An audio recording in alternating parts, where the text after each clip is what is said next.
history isn't just what happened, it's who we are. And now you can explore Africa's incredible past like never before. Introducing the new and engaging course catalog from aelearning.net, a world-class provider of interactive e-learning focused on Africa's rich and diverse history.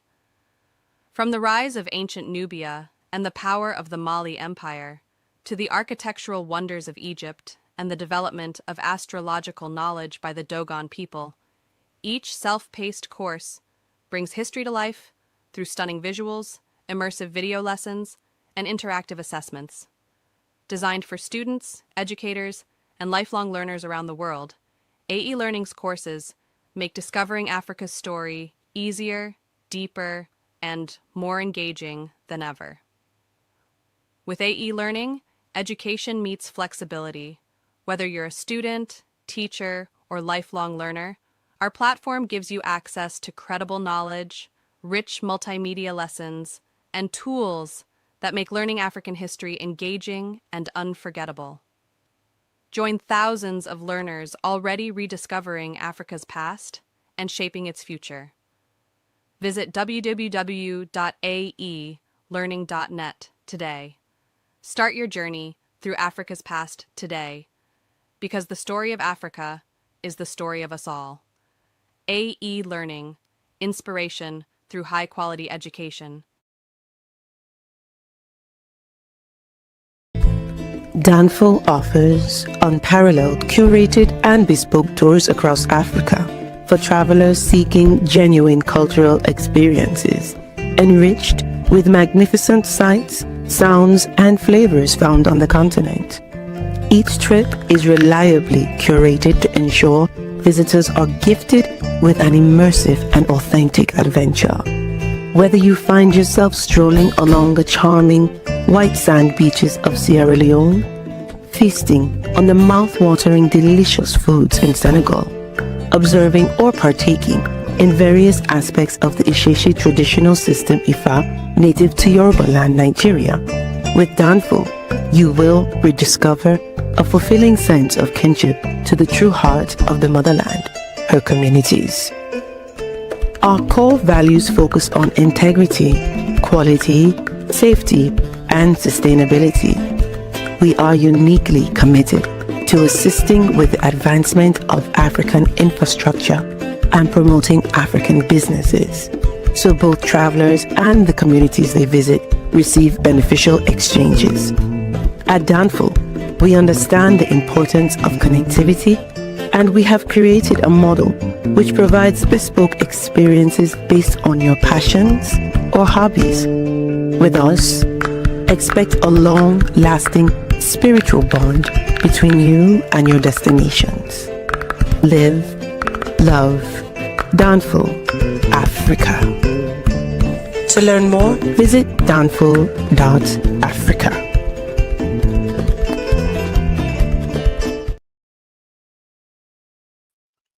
Peace, family. We are live again. Dynasty Mirror Search for Who. Thank you all. Thanks so much for joining. Hit that like button and please hit that like button. Also, make sure you share and make sure you subscribe, y'all. I greatly appreciate it. Everyone, thank you so much for the birthday wishes from yesterday. I am 44 now. I am 44 years old. I guess I am officially unk status. I guess I am officially unk status. So it's Uncle Dynast, okay? It is Uncle Dynast. But yeah, but we're going to get into the topic here shortly with Julius Malema, because this is interesting. I mean, the way Julius Malema speaks, I'm surprised he showed up to court. Again, the way he speaks and, kill the boar and, he runs well, he don't run South Africa, but I mean, how, bold he is and loud. And I like Julius Malema. I have no problem with Julius Malema. But I'm just surprised that he even showed up to court. I would think he'll be like, forget that. I ain't coming to court.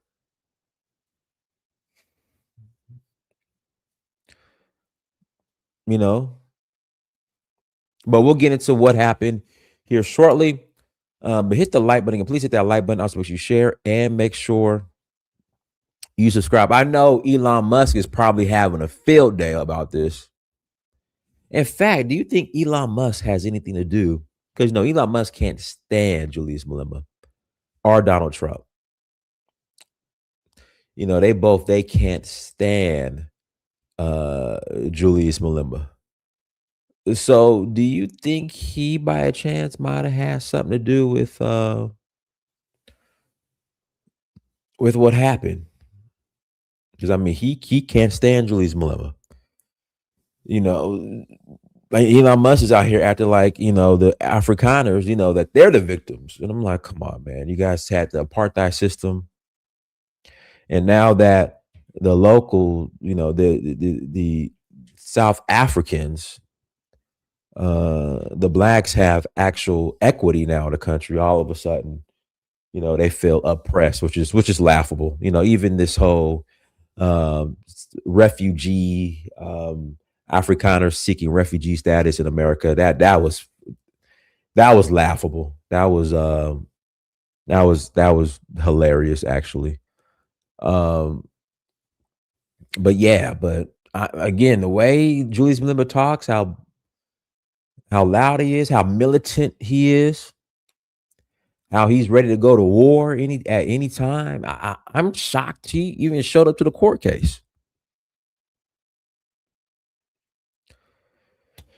Before we get to that, listen, we're going to Senegal next month, May 9th to the 18th. May 9th to the 18th. If you're interested in joining us, please visit Danfo, that's Danfo .Africa. Again, please visit Danfo, that's Danfo .Africa to learn more. Again, we are rolling to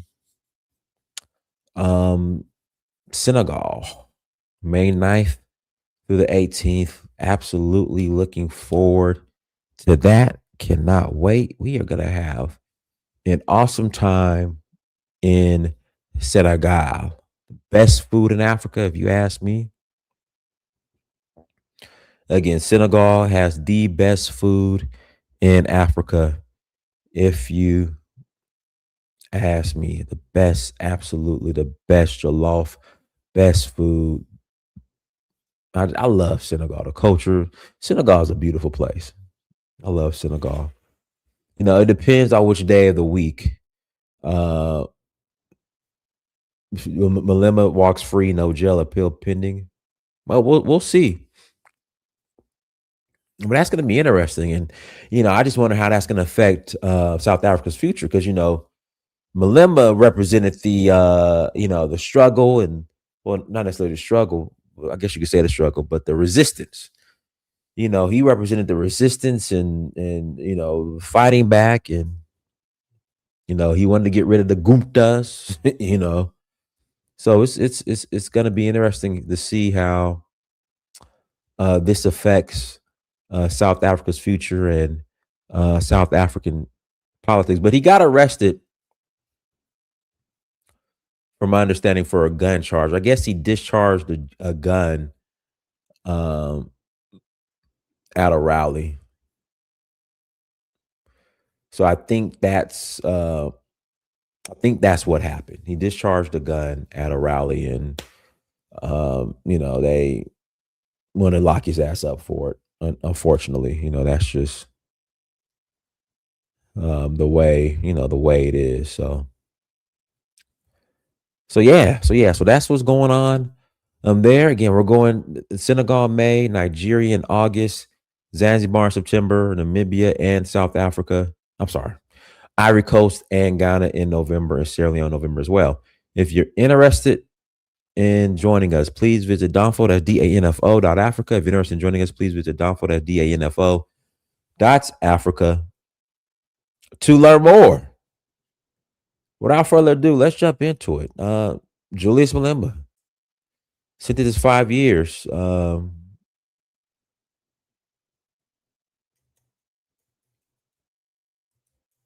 don't know exactly what happened. I just know he discharged a gun, discharged at a rally he was at, and I guess they not playing that in South Africa.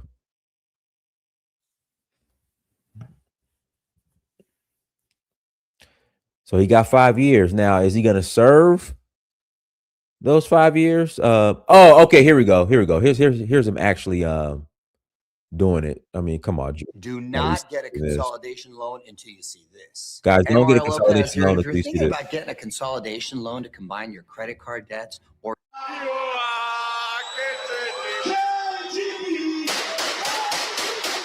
following Come on, man. Come on, Julius. Come on, man. You can't do that. You know, Julius, you can't do that.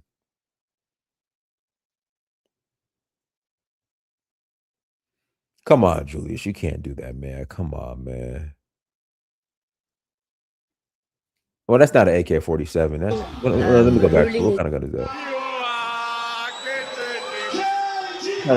It's not an AK-47. I don't think that's AK-47. following ruling is made with regards to the application. With regards to the decision with regards to conviction, this court abides by its decision as stated on record. This court has not had a change of heart and clearly stands firm on its decision to convict. Therefore, leave to appeal in respect of conviction is not granted. I've not finished, please. However, with regards to sentence, after listening carefully to the address placed on record,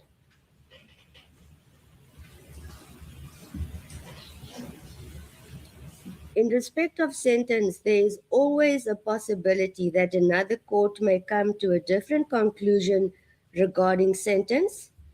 Therefore, this court does not have any intention to stand in the way of such a possibility. Safe to say, no, I'm not going to add that. The court will not stand in the way, and therefore leave to appeal sentence in this matter is granted.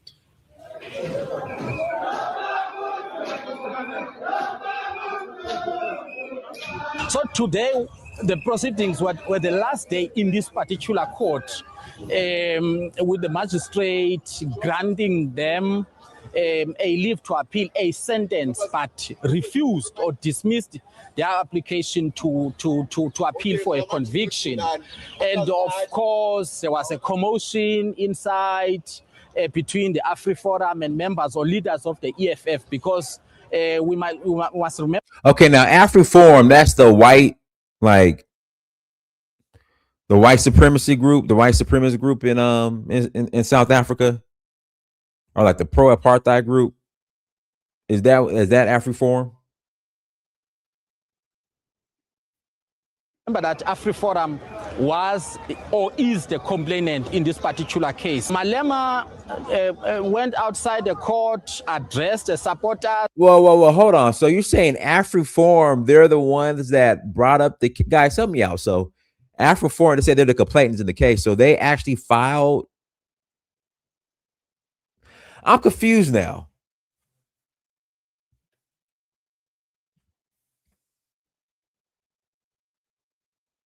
So AfriForum, they're the ones that they're the complainant in the case. So this is civil. It's like this is civil case. Well, it can't be a civil case because he got jail time.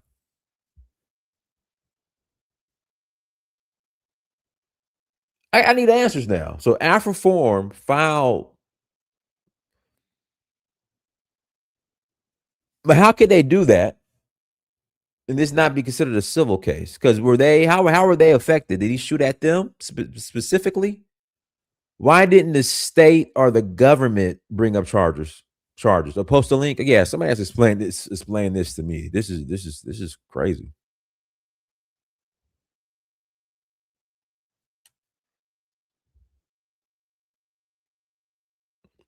Yeah, so AfriForum, a pro-apartheid group, has the power to put Julius Malema in jail. Oh wow! All right, guys, links in the chat room. Call in. Somebody break how did this happen?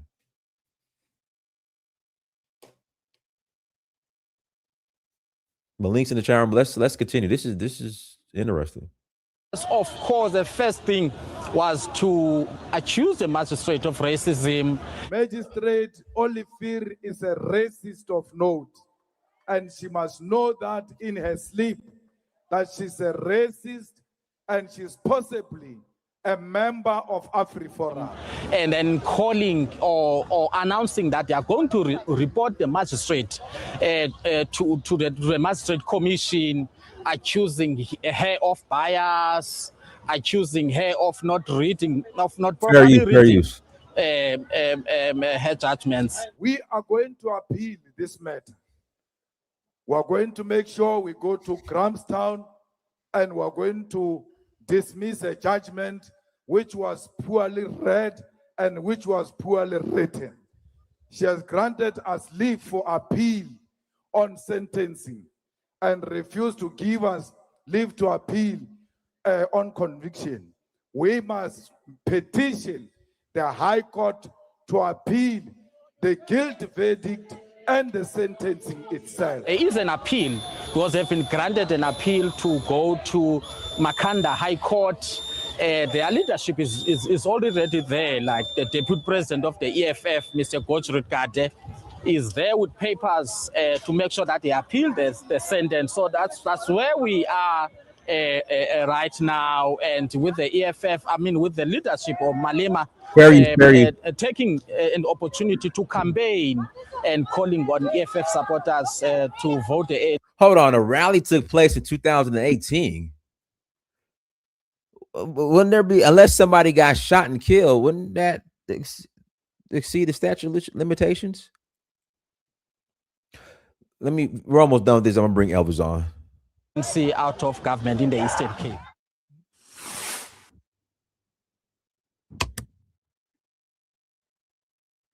All right, go ahead, Elvis. All right, thank you, Dinus. Hello to you and the chat, and happy belated birthday. I'll send you a little chat, super chat later. Look, no, Elvis. You know what? That's fine, but Cash App preferably. Oh, Cash App, okay. But go ahead. Thank you. But thank you. I appreciate it. Either way, it's all a blessing. Count it all joy. Go ahead. I hear people acting stupid in the chat and saying nonsense. You have to understand that the current predicament of South Africa, even in history in recent times, they have a high gun violence rate. A lot of kidnappings, a lot of robbery, a lot of murders. So these laws are put in place as a deterrent to those who will be criminals, right? And Julius Malema, like you said, as a leader of the opposition, as somebody who is an important political figure in the country, you can't be doing stupid shit like that and think that you're going to get away with it. So the point here is that he discharged a firearm, which is highly illegal in South Africa, especially in a public place. There is no evidence of that. There is no evidence of that. Dinah just played the video. Dinah, did you not play the video? I just played the video. Darius, the said firearm did not fire. Nobody can prove. Nobody can prove. I'm coming, Mr. Jamaican man. I'll give you the mic. Let me finish. Let no. All right. Okay. No, you're gonna have your time. Don't interrupt Elvis. Let Elvis finish. Okay. Yeah, we all like Juju, as they affectionately call him in South Africa. We like him. We like his fiery speeches that he gives against the Boers, against the land, the Guptas. I think he might have succeeded in kind of getting the Guptas out of there. But my point here is, you have to be smart. Simply being a big political figure doesn't inculcate you from facing the weight of the law if you break the law. And yes, that group is a racist group, but as South Africa is now a multicultural, multiracial society, it would be hypocritical of the Black African government, the ANC, to see a political leader who is African, Black African, blatantly, break the law and show favoritism by not prosecuting him. Now, I think the sentence is excessive. I think if it was someone who was a criminal, that 5-year sentence would be just, but I don't think Malema has a criminal record. I know he did some things when he was in the youth wing of the ANC. I don't know if that, that played a part, but I think the sentence is excessive. Maybe 5 years is way too much. Maybe probation, or maybe 6 months served and maybe some probation is probably the right sentence. So perhaps you probably win the sentence, length, or maybe shorten the length of the sentence in the appeal. But to say that he wasn't guilty and somebody coming here to say our eyes were lying to us, our ears were lying to us, that's the thing about Africa. We like the guy, but we can't defend illegality. What he did was illegal, and he had to be prosecuted. If a white person did that, all black South Africans, especially a white political leader, would be clamoring for that person to be prosecuted. And then his rhetoric, why many of us Africans and people who admire him like the rhetoric, it is I hate to say insightful, but he's more aggressive in his rhetoric. So there's some people in the country who are quote unquote afraid, whether it's legitimate or just using it for political reasons, that violence could break out based on the rhetoric that he was spreading. And then you go out there, you take a semi-auto rifle and you shoot it in the air, boop, boop, boop, boop, boop, showing that, hinting that you're ready for war, so to speak, right? It's a stupid thing to do. So nobody can really defend the action of Malema. Maybe the sentence you can argue was excessive. But I'll pass the mic to the brother. Let him have his turn. Oh, go ahead, Baba. Yeah, this was a case that was since, because I was in South Africa. This was a case since in 2018. It was long years ago. Yeah, right. They was trying to prove that it was a real gun that they fired in the air. They couldn't prove it. That's what was the evidence. I was there when all this was going on. They say it was a toy gun. His bodyguard bring the gun for him, and his white. And let me tell you the whole rundown to this commentator so you can understand it clearly. His bodyguard, which is a white guy, brought him the gun on the stage, and he said it was a toy gun. Now his bodyguard who brought him the gun didn't face no charges at all, not one charge stick on the white guy. But Julius Malema somehow get that charge to stick on him. And they couldn't prove that the gun was real or not. They couldn't prove it. They couldn't prove he fired the shot in the air. Alpha Forum was the ones, those racist bastards, was the one who went and brought up the charge and went in court and do all these nonsense. Yeah, but how can a private individual who wasn't there, I don't know how they were, but Bob, you got a lot of background noise, Baba Lico, who wasn't who weren't affected by it. How can they go bring up charges after forum? That's why I'm confused. But that's what I'm saying. They does that all the time. It had charges before when Malema had hitting a police officer woman. He had charges with that. With they keep going. They wanted to get Julius Malema for the longest because he speaks the truth. That's what goes on in South Africa. Remember, Julius Malema used to be with the ANC. He used to be rolling with the ANC. He was the lead, one of the guys that used to run for the kids all the time for the ANC. You understand? But he and Zuma and them couldn't see eye to eye, so he left. He break away and joined EFF, made his own EFF. That's what happened there. So since from there, they didn't want to take the land back. You remember, it's all about the land. ANC. Mandela came out of jail after 27 years. He made deals with those people. He never took the land back. So that's what we was talking. That's why I was saying Abraham Troy's talking about democracy. He's right. Like you say, oh, it's democracy now. Malema is out of jail. You would think South Africans will get their land back. Up to this day, 90 or 80, somewhere between 80 and 90% of white South Africans own majority of 80 or 90% of the land, which is crazy. You understand? So he's been fighting for that for years. So anything Malema do or say, they're trying to stick something on him. They're trying to pin something on him. And you remember, the leading party, ANC, they're in the pockets of the whites. They're not going to do nothing. They are joining forces with the DA. The DA is the Democratic Alliance. Is a white side in South Africa. They're in Cape Town. Go and ask the black Cape Towns over there how they're being treated. You understand? So what I'm saying is he's been fighting for a long time. They couldn't prove. Listen, if you couldn't prove the gun was real, or you couldn't prove how he fired it, how did he get charges? How his own bodyguard, his own white bodyguard who gave him the gun, didn't get no charges. It's all the case should have been thrown out. It should have been thrown out. I have a couple questions, if you don't mind, brother. Go ahead. All right. So I agree with everything you said in terms of the land and South Africa reclaiming those lands. But the question is, the South African people, I don't know if you're South African, you have an accent that sounds Southern African, but the South African people have had opportunities to put somebody like Malema there. In the last election cycle, I think even Joseph Zuma, who was disgraced and forced to resign, got more votes than the EFCC, right? Or the the Economic Freedom Fighters. Yeah, the EFF. Economic Freedom Right. Fighters. Yeah. He got more votes than those guys. What's the turnoff from the regular South African from voting for the EFF in droves? They don't vote. Let me tell you, they didn't vote for Malema. Let me tell you, you will laugh. A lot of these South Africans, they hate Zimbabweans. They hate, but Malema been fighting against xenophobia for the longest, saying, yo, that's your brothers. Why y'all beating these Zimbabweans up and kicking them, telling them go back to their homeland? They are your brothers. He lost a lot of votes for that. And this is a fact. Anybody can come on and tell me I lie here. Nobody. This is a fact. They hate South Africans. Not a majority of them. Not all of them, but majority, they hate Africans. They had this Dodula movement and all this movement that these Zimbabweans selling on the streets, the little food, goods. I was there. I saw it. They ransack all the mango, throw it all on the ground. Tell them, go back. Y'all don't belong here. Meanwhile, they got Arabs. They got Arabs that got stores in South Africa. They don't do that to them.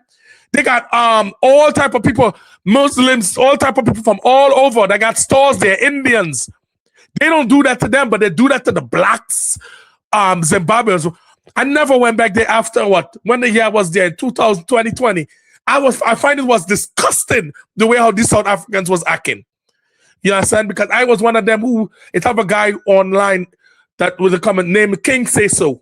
I was one of his big supporter. I used to send money because he was building a school, Paseta. So I was one of them who's cheering for Malema, but because of that, he lost a lot of votes. And that's why they have the Patriotic Alliance, all these guys who was, they call themselves coloreds. And this is the next nonsense in South Africa. They call themselves, like if you're white and you have a white father or a black mother or a black mother and a white father, they call themselves coloreds. Yeah, so let me say this, right? Mm-hmm. So for the South Africans, so in your estimation, it's more important to them to practice xenophobia than to take tangible actions that would lead to them reclaiming their land. Yes, and that's what they're doing. And remember, Zimbabwe helped South Africa in the apartheid days. Zimbabweans helped them in those days. So I was very shocked to see the behavior these South Africans was behaving towards these Zimbabweans. You know what I'm saying? Go back home and trying to lock all the borders. And they had Patriot Alliance running on by the border saying, it have a word they use, and it was very disgusting, man. And I was like, they was like, Malema, we're not going to vote for you because of that. But guess what? They still have this tribal behavior because Zuma is a, what you call it? And in that district, I forget, my brains be locking up.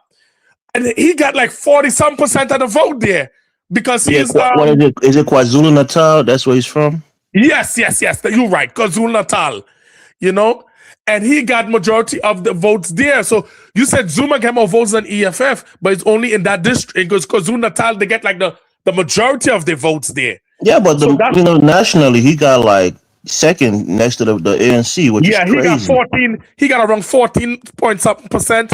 EFF got 9%, and then it dropped. He took a lot of the votes away from the ANCs, so the ANC dropped down to 40%.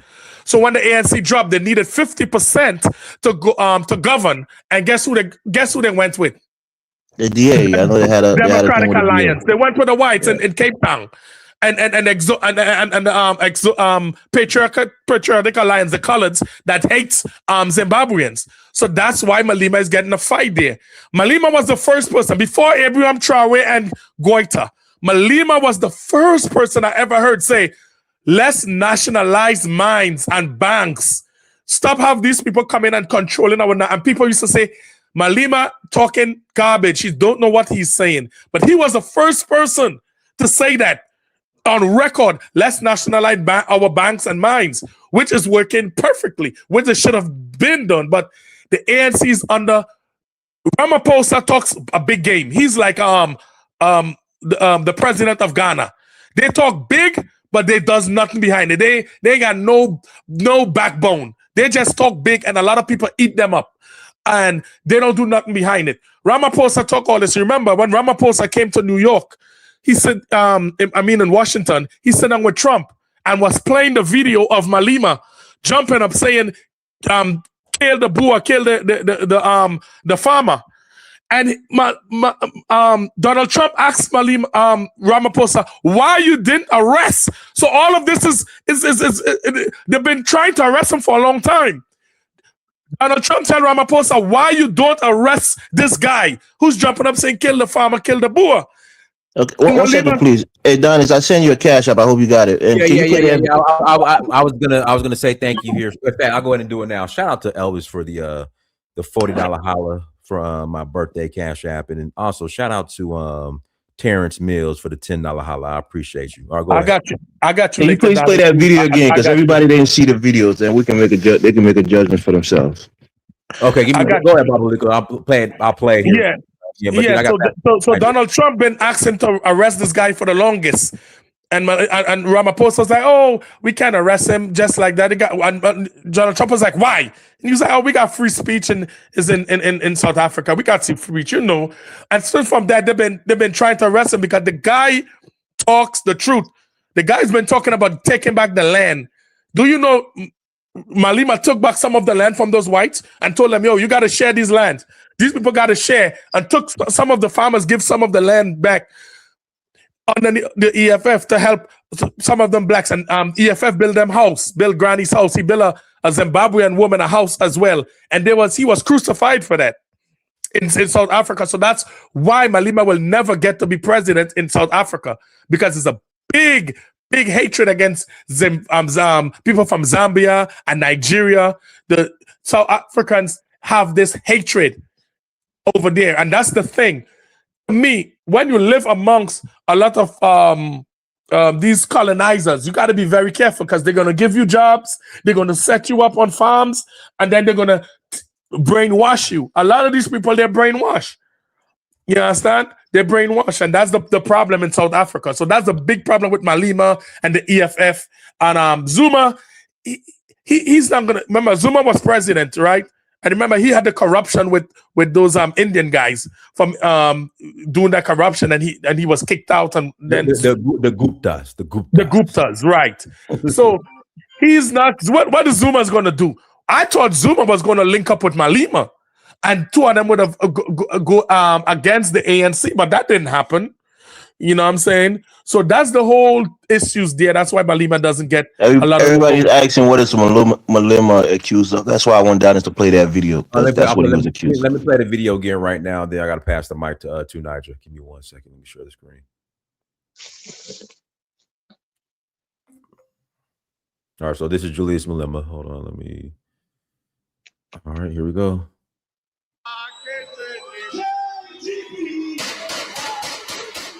Following ruling let me run it back again. regards to the application.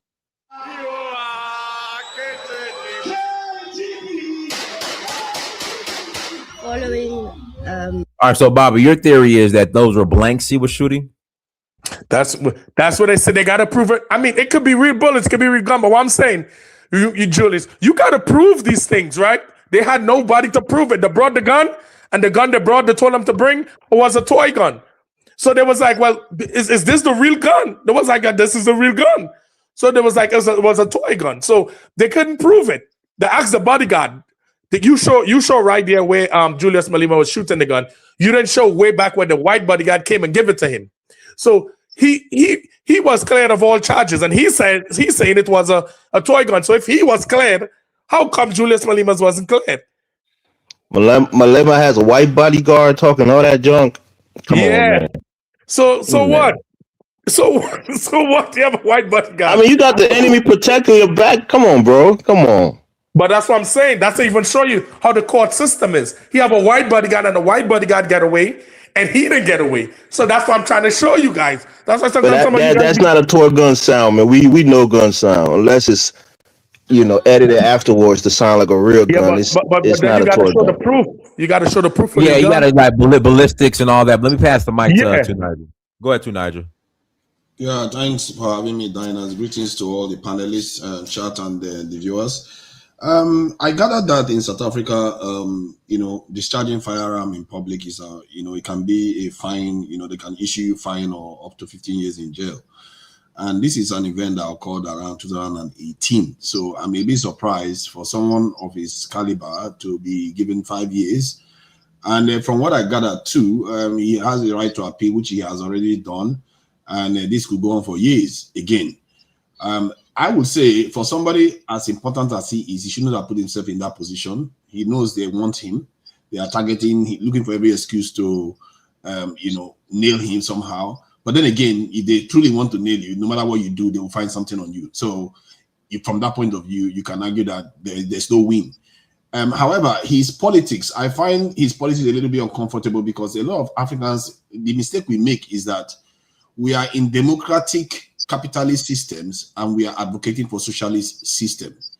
We forget that the socialist homeland of the Soviet Union is gone and you don't have a power base. So I don't understand why we still remain fighting for socialism when you could advocate capitalist policies that could also favor your own people. And then you don't put the crosshairs over your people's head. Look at Nigeria now. There's for a long time, a lot of people have been arguing the way Malema is arguing for socialist kind of revolution. All the opposition people, they tend to be socialist sympathizers. But who is currently holding the Nigerian economy up? Is it not Dangote that is a capitalist? Capitalist systems have ways of operating. And I think we as a people on the continent have to learn that. Because the Chinese, they realize that too. When they are communists, but they decide to embrace the capitalist market system when it comes to enriching themselves. You have to look at the system that is existing in the world and try to tailor your policies towards that. Instead of hacking back continuously, wearing all this red stuff. I like his ideals. I like the fact that he's fighting for the continent. But the economic policy is flawed. Instead of him arguing for South Africa to shift to nationalism, maybe he should be arguing for those companies to be divested to Black South Africans, because most of their country right now the economy is mostly controlled by Europeans. And this nonsense about rainbow nation that they call themselves, do you know if you take the population of Black South Africans and include the mixed ones, whom would be considered Black outside South Africa, they're about 93% of the population.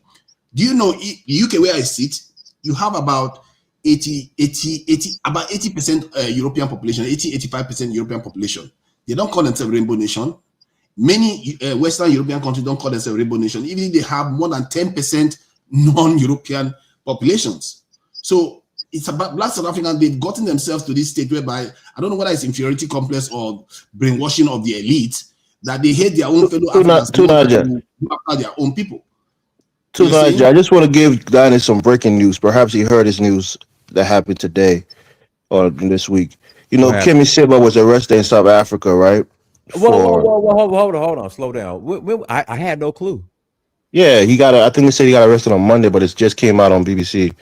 And they said because he's been making anti-French, rhetoric against Benin and France. So he might be deported to Benin and be prosecuted. He just got arrested. If he gets deported to Benin, he's going to jail. Damn, yeah, so I just want to say that. Go ahead, Tunaja. I have no clue. Go ahead. So just for making comments, they arrest you for that. Wow. Okay. So That's my take is that Black South Africans, they really need to get their act together, because the way they target their own people, they don't seem to understand. They target more Black people than they will ever target the white Europeans. Just yesterday, I heard that they hunt some Black people in that country again. A white man burnt some Black people and thought that they were dogs. It's like, and nothing happens. They will just say, "Oh, we are looking forward to going to court with the man." But when it's a Black person, they lose their mind, And I've seen Indians in that country carry guns publicly when the Black people armed. I've seen it on the internet, but nothing happens to them. But the Black South Africans, I don't even understand it. because I don't think African Americans will take some of the nonsense that the Black South Africans are taking in that country, and they are the majority. So for the life of me, I just hope that sooner or later the white people will do something, they will overreach, and then the black population will react. But I really think that the way this Pan-Africanist movement embrace socialist policies is not the wisest thing. Why do you care about economic policy? Why do you care about religion or ethnicity? Worry about what works. Because if you do that, you are likely to tailor yourself to what is going to lead to progress for your people.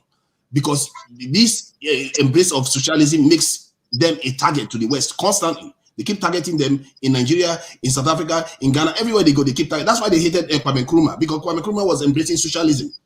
When you know, capitalist systems are extremely powerful too. If you look at what Japan did, it was capitalism that made Japan so powerful before the Second World War, because capitalists can create industrial systems that enrich nations greatly. As a matter of fact, enrich nations maybe even more than the socialist or this in the communist systems. So I don't understand why we just remain headstrong and remain socialist. And some of them even argue that that's how Africans were. I don't know where you got that one from.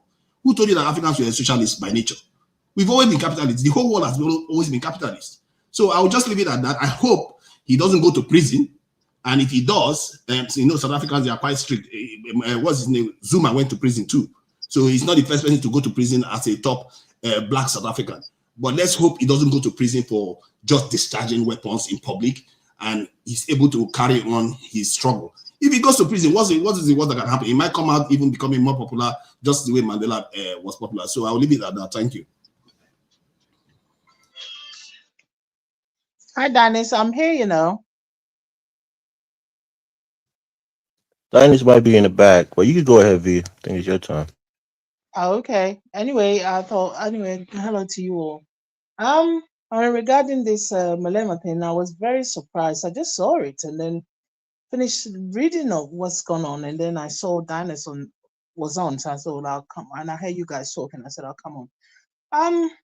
Regarding Malema, what did it for him is the African unity thing that he's keep promoting, because a lot of his policies, I have a few South African friends that I speak with, and they said the only reason why people are not going to vote for him is the African unity thing. Now, it's easy and very simplistic when we come in and say, oh, well, South Africans are xenophobic, blah, blah, blah. The question is, what we have to understand is, after our independence, we all know what happened to the people that fought for the independence. The people that genuinely care about Africans and wanted to place Africa in a better position. People like Nkrumah.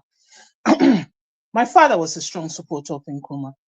You know, I wasn't around when he was even running the country, and then he got disposed of, say, coup through the military coup. Now, Nkrumah, why they hated Nkrumah wasn't so much he was a socialist. They hated him because Nkrumah was advocating for stronger African unity. And he was saying that if Africa do not come together, we'll be forever weakened. A lot of countries that were coming up, you know, we just had independence, and a lot of countries have just also been win themselves of independence. And many countries, especially within the Southern African region and places like Zimbabwe, were still under the colonial rule. And the reason Nkrumah was very forceful in it, from what I've read and what I've been told and what I've studied about him, it was very strong and forceful, that he wasn't even talking about African unity in terms of people just moving from one country to the other. He was talking about African unity in terms of... Hey, guys, my bad. That was my mom who called, so I had to take that call. But go ahead. I'm here. Okay. Sorry, I'm talking. Shall I continue then? Yeah, go ahead and continue. Go ahead. Yeah. He wasn't talking about just, you know, a free passport. People talk about Africa, free passport. That is not the issue. Such as coordinating our countries within ourselves and trade within ourselves. And they didn't like that. Because if we get our we set up a good manufacturing system, we say refining our gold. It's only recently that places like Ghana, and even more recently, a place like Burkina, is refining our gold. And every time as a Ghanaian, when I hear people say, oh, Ghana is the second largest gold producer, I cringe and I weep inside me. It doesn't benefit anybody, right? They didn't like that. They didn't like the fact that Ghana wanted to process some of our cocoa. We were point blankly told by the European Union that if you produce some of this cocoa, refine them to a certain point, we just won't buy it. And even to a point that one of the rumors that we heard was even one of the minister from one certain populous country in Europe said, "You think we're going to let you do that to take jobs away from our people?" So this African government that they came after the independence, when they got rid of the ones that they really have, people like the Nkrumah mindset and Gamal in Egypt and Sekouture and others, and those in the Southern African region, I've forgotten the name. What is the name? It will come to me. After they got rid of all of them, somehow brought in wars, brought in coup d'etat. Africa is one of the continents, if you take, I don't know, between Africa and Latin America, which one of these two continents that's had a lot of their leaders, especially nationalistic leaders, disposed of or deported or disposed of, coup d'etat or assassinated. I don't know which one, but they both will run very high. When they finished with those groups, they brought in, my father used to say to me, these are black faces, but they're colonialist in mind. That's the people that they want to rule Africa. And people like the guy sitting in South Africa now, he's one of them. He started off as a union man, very strong ANC man. And they sort of encouraged and tipped him, so one day he'll be a good leader. And look at him now. He's in bed with these people. He started off as a union. Yes, you're right. Correct. Yes. Yeah. He's now. He started off as a union man, but now he's filthy rich in South Africa. When after the apartheid system ended, and the Mandela, people accuse him of all sorts. Mandela really did his best to push a lot of Africans, indigenous South Africans, forward to get into certain industries. What did they do? They became very comfortable. They amassed huge wealth. And this guy sitting in the presidency now is one of them. Amassed huge, gross wealth. They are multimillionaires twice over, if not running into billions, all this group of South African blacks. And what did they do? They neglected the black people, the poor at the end, which is the vast majority, maybe 80% of even the population of South Africa. Okay? And now, and I'm speaking, using South Africa as a template, but this ran through many African countries, even including Ghana. Our resources have been taken, we have no control of, even the leaders of our country have no control of our resources. They take about 80, 90, some cases in ridiculous, some of these contracts that we have in Ghana, it was like we were getting 10% of our gold, of our bauxite and other stuff. How does a nation run with 10% of maybe say out of $1 billion? And that 10%, once it hit the country, you have all these faces. That's why people say, oh, Africa should be democratic. Africa is not democratic. We don't have a democratic dispensation in Africa. It's just a face. It's just a facade. It's not true democracy. The people's voice doesn't matter. Once they get voted in, there are others out there that controls them. Then they have no say. Right?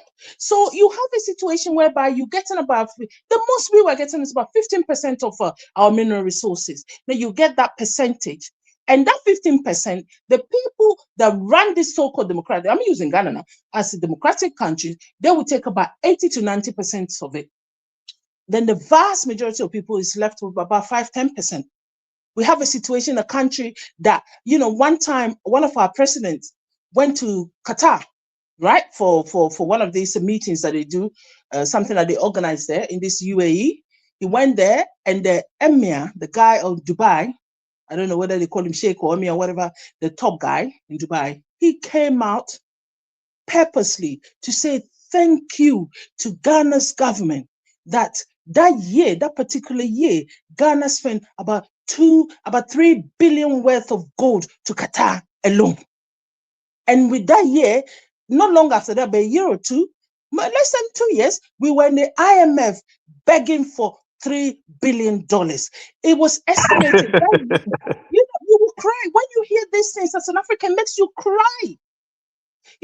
We were in IMF begging for 3 billion and with the huge conditions. And the money wasn't even this. When you go to IMF, they don't give the money to us. They'll tell you, well, you can't do A, B, C, O, D, or D. And we will give you, if you go for $1 million, well, we give you 200. If you go for $1 billion, we give you 200 million for maybe quota, another quota. When we believe that you're doing what you're supposed to do, the instructions and the rules that are giving you, we will give you another maybe 400 million. And then as time goes on, the rest of the money will be dispensed to you. Whereby if they go to IMF, they don't get all these conditions, but we do.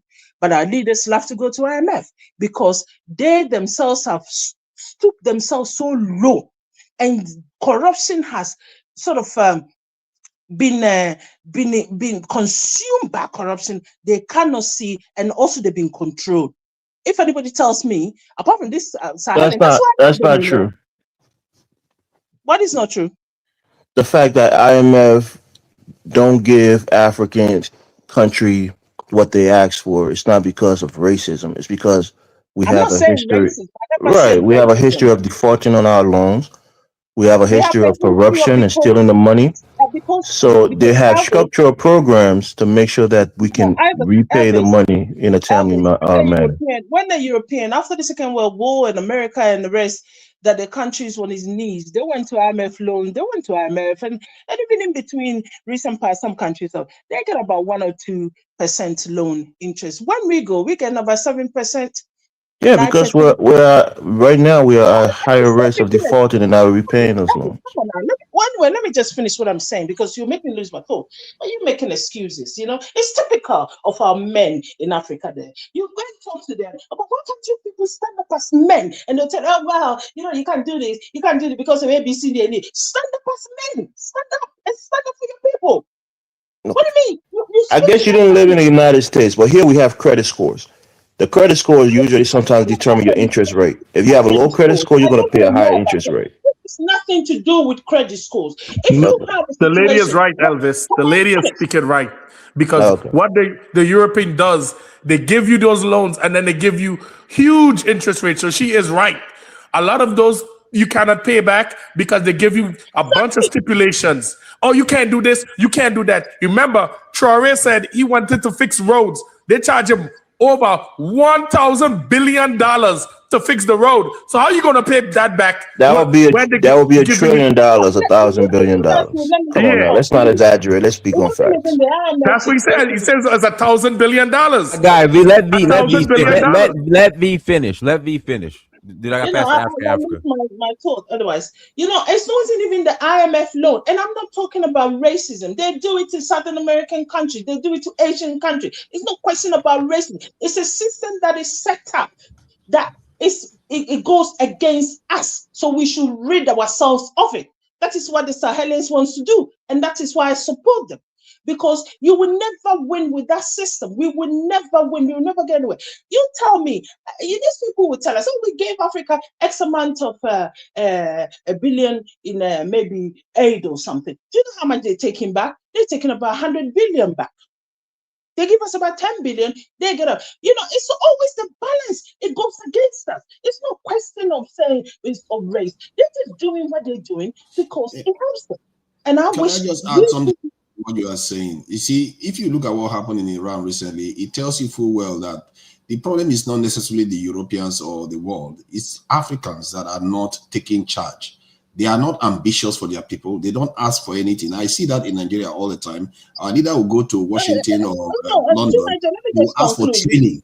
Upon what you just said, one time I watched a newsreel about Ghanaian government, right? Ghanaian government officials gone to Japan to have a meeting with them. That was a newsreel. All the Ghanaian men and the women, also 1 or 2 women here and there, the government officials that have gone to this negotiation with Japan, they all came in there with no notepad, nothing. They all because they lack ambition. None of them, they lack ambition. They don't have any ambition. And the Japanese guys, this is a random question. What's the name of the type of personality someone has if everything just has to be completely structured, or they'll lose it? It's a compulsive. Someone who has a not compulsive. It's obsessive compulsive disorder. Obsessive, yeah, obsessive compulsive. I That's don't not know, it. but I don't know. I No, mean, I don't that's know, a but go ahead. random thing. No, go Anyway, ahead. but the Japanese came in, you could see how disciplined and older they are. They all came in with the notepad, all of them, except the leader of that group, which was like one of the other prime minister or top minister or somebody. He was the only one that didn't hold a notepad. All the Japanese people came in with notepads, and you could see them jotting, and the Ghanaians sat there with no notepad. I was sad. Even I know when you go to a little meeting, you can have your own little notepad and take things down in case you might forget or might miss something. And this is what we have. So all I'm trying to conclude on is, it's not the fact that you can say racism, blah, blah, blah. It's not just that alone. We are not fighting for our people. The people that came in after the independence, that they got rid of all the ones that they didn't want. This one came in, they're just black faces with a very colonial mindset. They came in to perpetuate and continue what the colonial masters left. And this is what we're still holding today. Now, coming to Malema being put away for this, well, he's been sentenced. I don't know if he's going to go to jail. I mean, people say, oh, South Africans are xenophobia. The issue with South Africa, wrongly or rightly, it's the only country in the southern hemisphere that is really doing very well. You say that these people are controlling the economy. Yeah, fair, it's true. Maybe that's happening. But they're building up a lot of industries. And all you're doing it, you're having a huge, because as I'm saying, when the resources are taken, the top half, the Europeans, and then the blacks get about the bulk of the resources, maybe whatever, money or whatever, about 80-70% or whatever. Only 20% is left for the ordinary people who are the vast. And then see horde of people coming into the country uncontrolled. And then they have to fight for the meager resources that is left for them. That is the problem. Now, if South Africa is saying, Zimbabwe, go back to your country and fight your system, or Nigeria should be back in Nigeria fighting their government. Nigeria is a filthy rich nation, huge resources, huge amount of people, human resources that could do so much. And yet every day what we hear, negative news all the time. Nigerians should be fighting their government, not sitting in South Africa fighting South African. In Ghana, for instance, our population is about 33 million. I will tell you, the true indigenous Ghanaians, there will be about 26 million. The rest are all foreign nationals. How many more can a country like Ghana take? Even to build a school, they have to go and borrow money, or they have to wait on donation to build a school, to build a hospital. Recently, we have issues on Nigeria's influx. Oh, Ghana schools, they're bringing in their children to be schooled there. Oh, Ghana hospital, the women are coming in to have babies. Where do you think the money is coming from for Ghana to sustain all this? They can't sustain themselves. So we all need to think deeper and stop this. Oh, that country is being said. It's about fighting over the meager resources that is left, which is not enough for them. And other people coming in and taking or also feeding on that. That is the issue. And we should be fighting our leaders all around this country, not just fight ourselves. And so this group have been the xenophobic, that group have been. That is not the case. It's about fighting for resources. And that's what it is. I'm finished. Let me pass the mic to Kidola. Go ahead, Kidola. Africa, have you spoke yet? No, I haven't spoken. But go ahead, Africa. I got past the Kidola. Okay, greetings to everyone. I think the word that you was looking for OCD. is probably OCD or perfectionist. So yeah, basically, I think South Africa.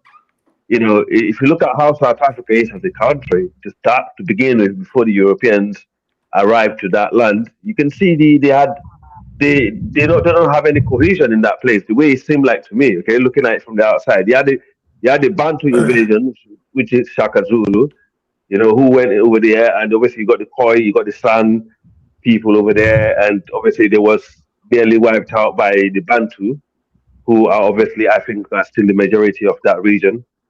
And then you have the invaders who came in later, and settled in the land. And so now you see you have a different conflict of people who find themselves in the same land, they do not get on. That's the problem as it is. But to me, I don't think South Africa, they have leaders. And also, if I'm honest with you, I think most African males in this generation are weak. Well, I think South African men are the weakest men you can find in the world. They're just weak. Okay, they're not. Someone needs to mute. What evidence are you basing this on? Can you not interrupt me, please? Thank you. Can someone Yeah, but you mute, can't please? make such a broad No, I'm statement not again talking to for you. people I am being not. weak. I Yeah, am not. just say But maybe you say made a something. similar statement, V, that Say that African men are weak. You made that statement too earlier. I think she's I said mentally the African deranged. leaders are Can weak. you not? Can you African not interrupt leaders me, are please? weak, Can you and they not are weak. I interrupt? didn't say Can the you not whole of interrupt Africa me? is weak. We're having a mature discussion. Please don't interrupt. Someone needs to mute, please. I think Amara, can you mute, bro? No, We cannot hear fine anything now. you do. It's fine. Oh, Yeah, yeah, go yeah. ahead. Go Yeah. after. Yeah, I think they're weak because if you look at their behavior of how they behave, and in fact, if you look at the leadership that they had since the invasion of Europeans, you can see they allowed other people to actually come in their lands. Obviously, they fought. I know they had a battle. Obviously, the British won because of the guns, just like all over the entire African continent. Okay, but how comes they let these people settle in the land? I mean, look at the population gap between the whites and the Asians and the black South Africans. It's a massive gap. How can you let this tiny minority people have so much hold on you for so long?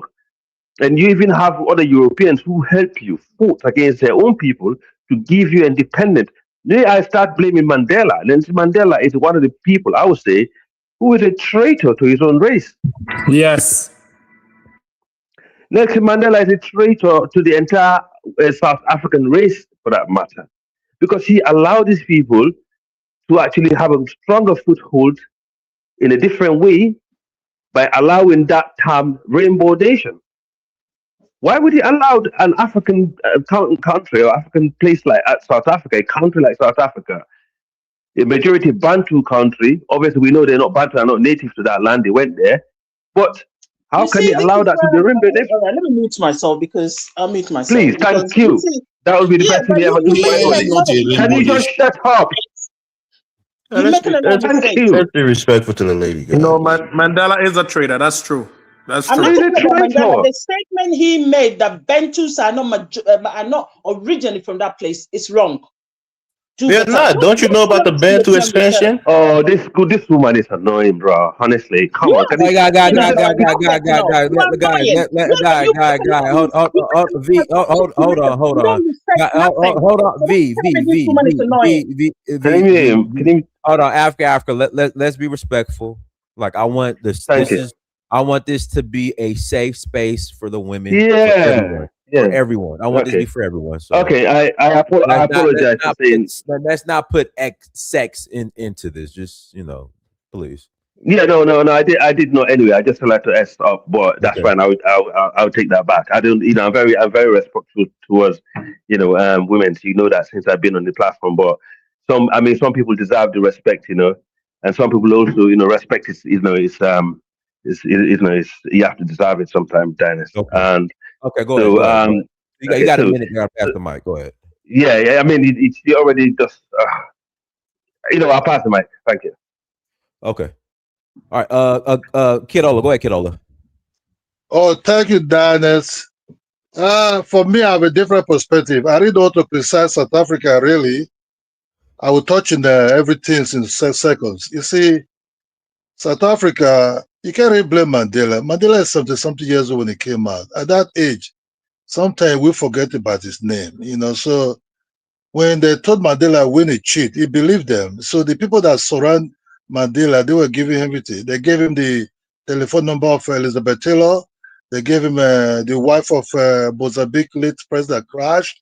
So Mandela was even happy to call Elizabeth Taylor and say, Elizabeth Taylor, I'm here, Mandela. And he was sleeping in castles, giving him queen and king biscuit, butter biscuit to eat. Mandela was just enjoying his life without not really, he work really concern him, not about South Africa anymore. So you cannot really blame in this. You see, South Africa, actually, you cannot really call them really that African.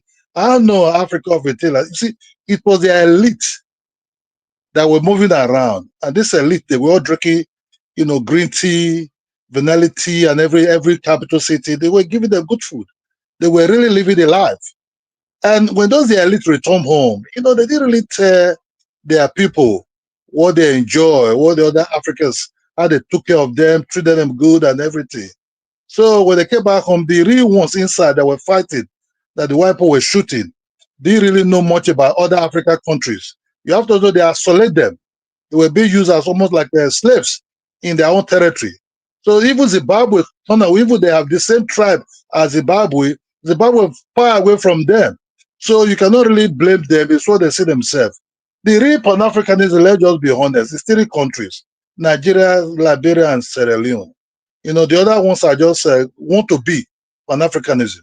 Who sing the tea very loud, but they're not really. I can still remember we have Indians, Kenyans, even Ghanaians was even football stars in our national team. A guy called Boate, who came to Nigeria to play soccer and become a Nigerian citizen.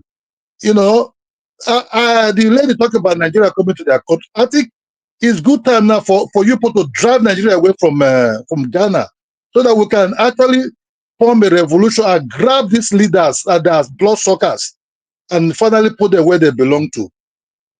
No African leader is good anymore. They're all Rolls Royce and Bentley leaders, who want to live in abroad and buy houses there and live life. Africa, we can say as we want to say, make it sweet or not make it not sweet. We are backward people. We don't know how to behave. Once they just give us power, we just want to be king of king. Look at the Europeans. I don't know because of their weather or how we organized. I got a quick question for you, and maybe Dinus can answer too. What do you think about what's happening with the ADC and the Supreme Court, where they're trying to disqualify them, from not reaching that deadline in May to register as a party to contest an election? Because the man in power is scared. He's scared. He's not strong. These are the things. When you're scared, you do everything. And if they don't behave well, Nigeria is in a dangerous place. I hope everything behave well. We've been sleeping since. But Dinus, you heard about that, right, Dinus? And you're going to Nigeria pretty soon here. Yeah, I didn't know that. The ADC, is that the new party Peter Obi's joining? No, they win the court case. Yeah, ADC win the court case. I read somewhere Peter Obi already said he's going to leave that party possibly. No, he's not leaving. He's not leaving. I think the APC is trying to make it where they can't register or they're going to miss the date to register as a party. It's not going to happen. It's not going to happen. I can Nigeria population. Nigeria population is huge, They give fake number. If you come to we have all kind of tribe in Nigeria. Nigeria coming that they do town service. We have all kind of people there. Only that Nigeria is a capitalist system of this. That's why we don't really ask who are you, who you not. If you go to people sowing Agbada in Nigeria, some of them are Senegalese, Gambians, and everything. You understand me? Only Nigerians to focus on themselves. We're not really asking you where do you come from? Who are you? No, my brother, so much Agbada. I agree. Thank you very much. We leave. Because what should I be questioned with you? Please, then you go feed me.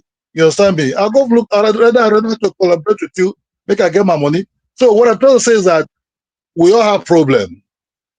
Those days leaders that find independence, they're all gone. These people have no house in London, no house in America. They are one kind of people, they are different. So we for Africa to come back, it will take some years. With these leaders now, they're not like do you have that Nyerere have a house in London? No. If they are myself, have no house in nowhere, self. Kuruma have nothing there. To talk, I blame actually. If Kuruma would have fight, he did go behind Morocco and Egypt and Ethiopia into this so-called African Union. He just focus on only where the black people pass. Would have started enjoying this African Union today. We supposed to. He just start including that. Yeah, let's form together. No. So I blame Kuruma for that, but I like the guy. He actually fought for Nigeria to fight the white man to have it independent. People are the so what do you think about the topic, Adola? What do you think about Malema shooting that gun in public and being sentenced to 5 years? Yeah, you see, it's a system. And that system is what you're seeing now. Malema is fighting a powerful system. That white woman is just carrying the law. You see, the other people behind this, these are ANC big dogs. You understand? This ANC big dogs, they are not different. They're still the ones of those elites that were running around Africans, enjoying and eating jollof rice in Ghana and Nigeria and in all these places, they're the one fighting him. These are the so one people that suppressed Mandela. I gave all kind of superstars number, Nollywood stars number on Mandela's pocket. As I start calling this poster, they like you, and the Queen Elizabeth and Holland Queen also. So he's fighting the system. It might be Jay, it might be wicked. That's just the thing. They want to humiliate him, and after that, they will finally push him aside. Thank you. Dennis, please, All can right. I just clarify something quickly? You got 30 seconds. I gotta pass it to Amara. Regarding South Africa, listen, I don't come here to insult anybody's intelligence, and I don't want anybody to insult my intelligence either. Right. I'm a very strong African-minded person, and I read a lot about African, and I read a lot of our African scholars. And also I read a lot of European scholars when they are writing contrary to what actually is. I was also brought up in a very traditional kind of home where they bring you from the day you're born, they start feeding you your history and your culture. That's how we raise. Okay, this idea that Bantus migrated to South Africa, it was the Europeans that came up with that idea. There's not any evidence to back that up. If you ask any African-minded person that learn history about our migration, they will tell you there is no evidence to back that up. Secondly, it was the colonialists that almost wiped out the Khoisans because they used to shoot them for sports. Anybody can just check that out. So I'll leave it alone. All right. Okay, we all know about stuff from Cameroon. I gotta pass it to him. Go ahead, Amar. Hello, how y'all doing today? Good. Okay. This Malema is a young man. He'll come back outside. It's just 5 years. And when he comes out, he's going to be the next leader over there in South Africa. He's in the pipeline. Because all this does is going to revitalize the woke South African. The woke South African that thinks the rest of the continents are part of them. Not the South Africans that think that the rest of Africa is poor and backward and they don't measure up to them. So this is just part of the journey. I mean, you're going to take 5 years. I mean, you come out a hero.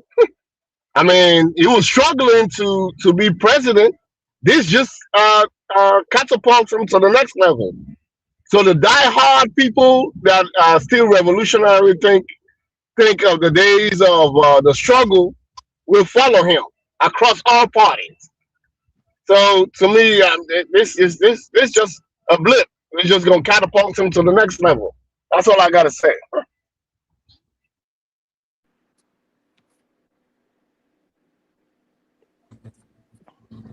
I think it's CD now, not CD.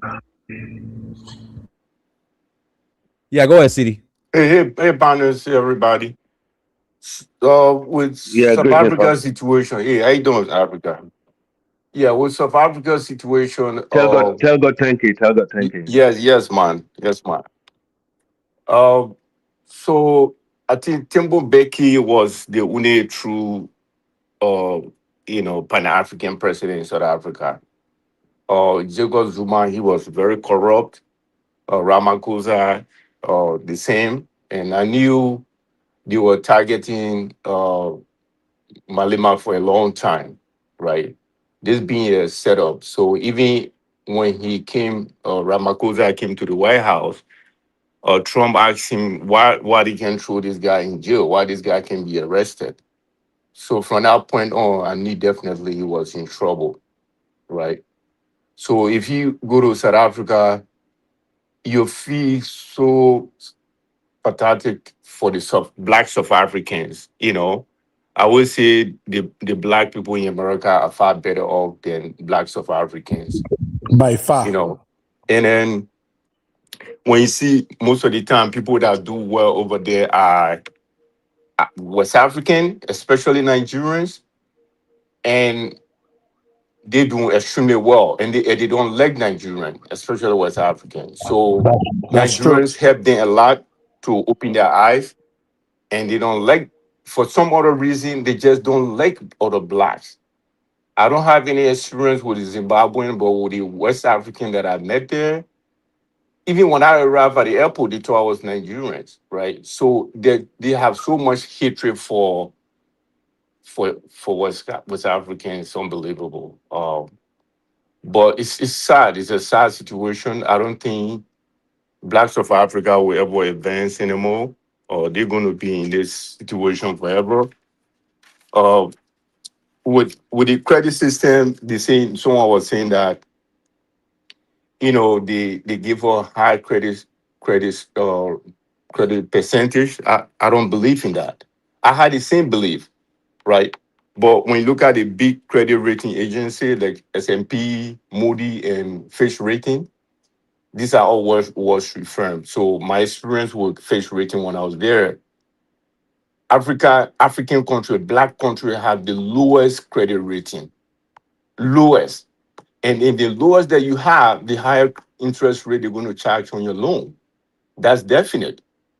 I mean, the same thing in America again. We, the black people, have the lowest average credit score, 620. So we tend to make everything to be a racism. I don't believe that. I think it's because of corruption. The reason why we have all these lower credit rating is because of corruption in Africa. And that's why when they give one loan, the loan can be very expensive, right? So you will see everything about Nigeria, but as an African, when you arrive in Nigeria, they have no problem with anybody except Ghana. Ghana is the one that when you go there, Right. you want to know where you from, right? Yeah.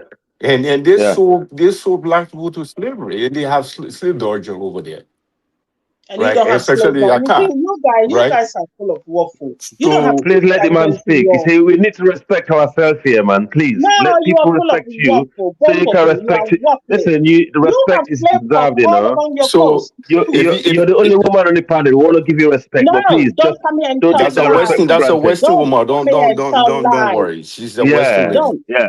This is So Afrocentric You have panel, slave okay? pop all along your coast. You have slave so pop when you Oh. when all you along when your you look coast. at it right Yeah, now, see the the talk, example, the common don't buy example it Ghanaian is again. sold into they slavery. have a You know white king. the They people have who have been captured along the Sahel in Nigeria Daniel, and all your Okini and everybody Daniel. This crossing lady is Ghana cutting coast. me off. The Hey, Ghanaians V, go there V, to V, V, do that. V. So V, when people were No, interrupting you, don't I be told me when you nah, telling waffle. No, Don't V, be stop. me. The two of you are full of waffle. The two V. of No, you. I had to When the not people interrupt were you. No, when the people were going along, V, Guinea, V, I, they're V, going I got, along V, to I got to Niger, put you on they're going timeout, V. I along. got to put you on timeout. I got to put her on timeout. Go ahead. So when you look at it, like they have a white king in Ghana. They celebrated one white guy that he's being a chief. I think he's a chief, and they have problem Nigerians having chief in Ghana. And look at the amount of contribution the Nigerians are doing to the Ghanaian. Yeah, you will say, yeah, because of the population of Nigeria, you will see one or two of them causing trouble. But the success stories is hard, right? So why they can't accept Nigerian and having their own chief in Ghana if they can have a white chief in Ghana? So this is the double standard Ghana always playing in West Africa, and which is very, very sad, right? They pretend to be Pan African, but they are not, you know. And I'll say this over and over: this brutal civil war Sierra Leone went through, the same as Liberia. If it were not Guinea and in Nigeria up to this time, people will be dying. Ghana, yeah, they pretend to be Pan African country, but they are not. You know, they are not at all. They sue black people and they making money off it, and they should Right. close down our slave origin. But thank you, Right. guys. I agree. I mean, we always criticize Nigeria here, you know, because we want the country to be better. But Nigeria are very welcoming people. You know, it's one of the countries Yep. you find all nationality in just like Ivory Coast for that matter. And Yeah. Nigerian policies being very pan African. If you look at the Nigerian companies who actually expand, throughout West Africa.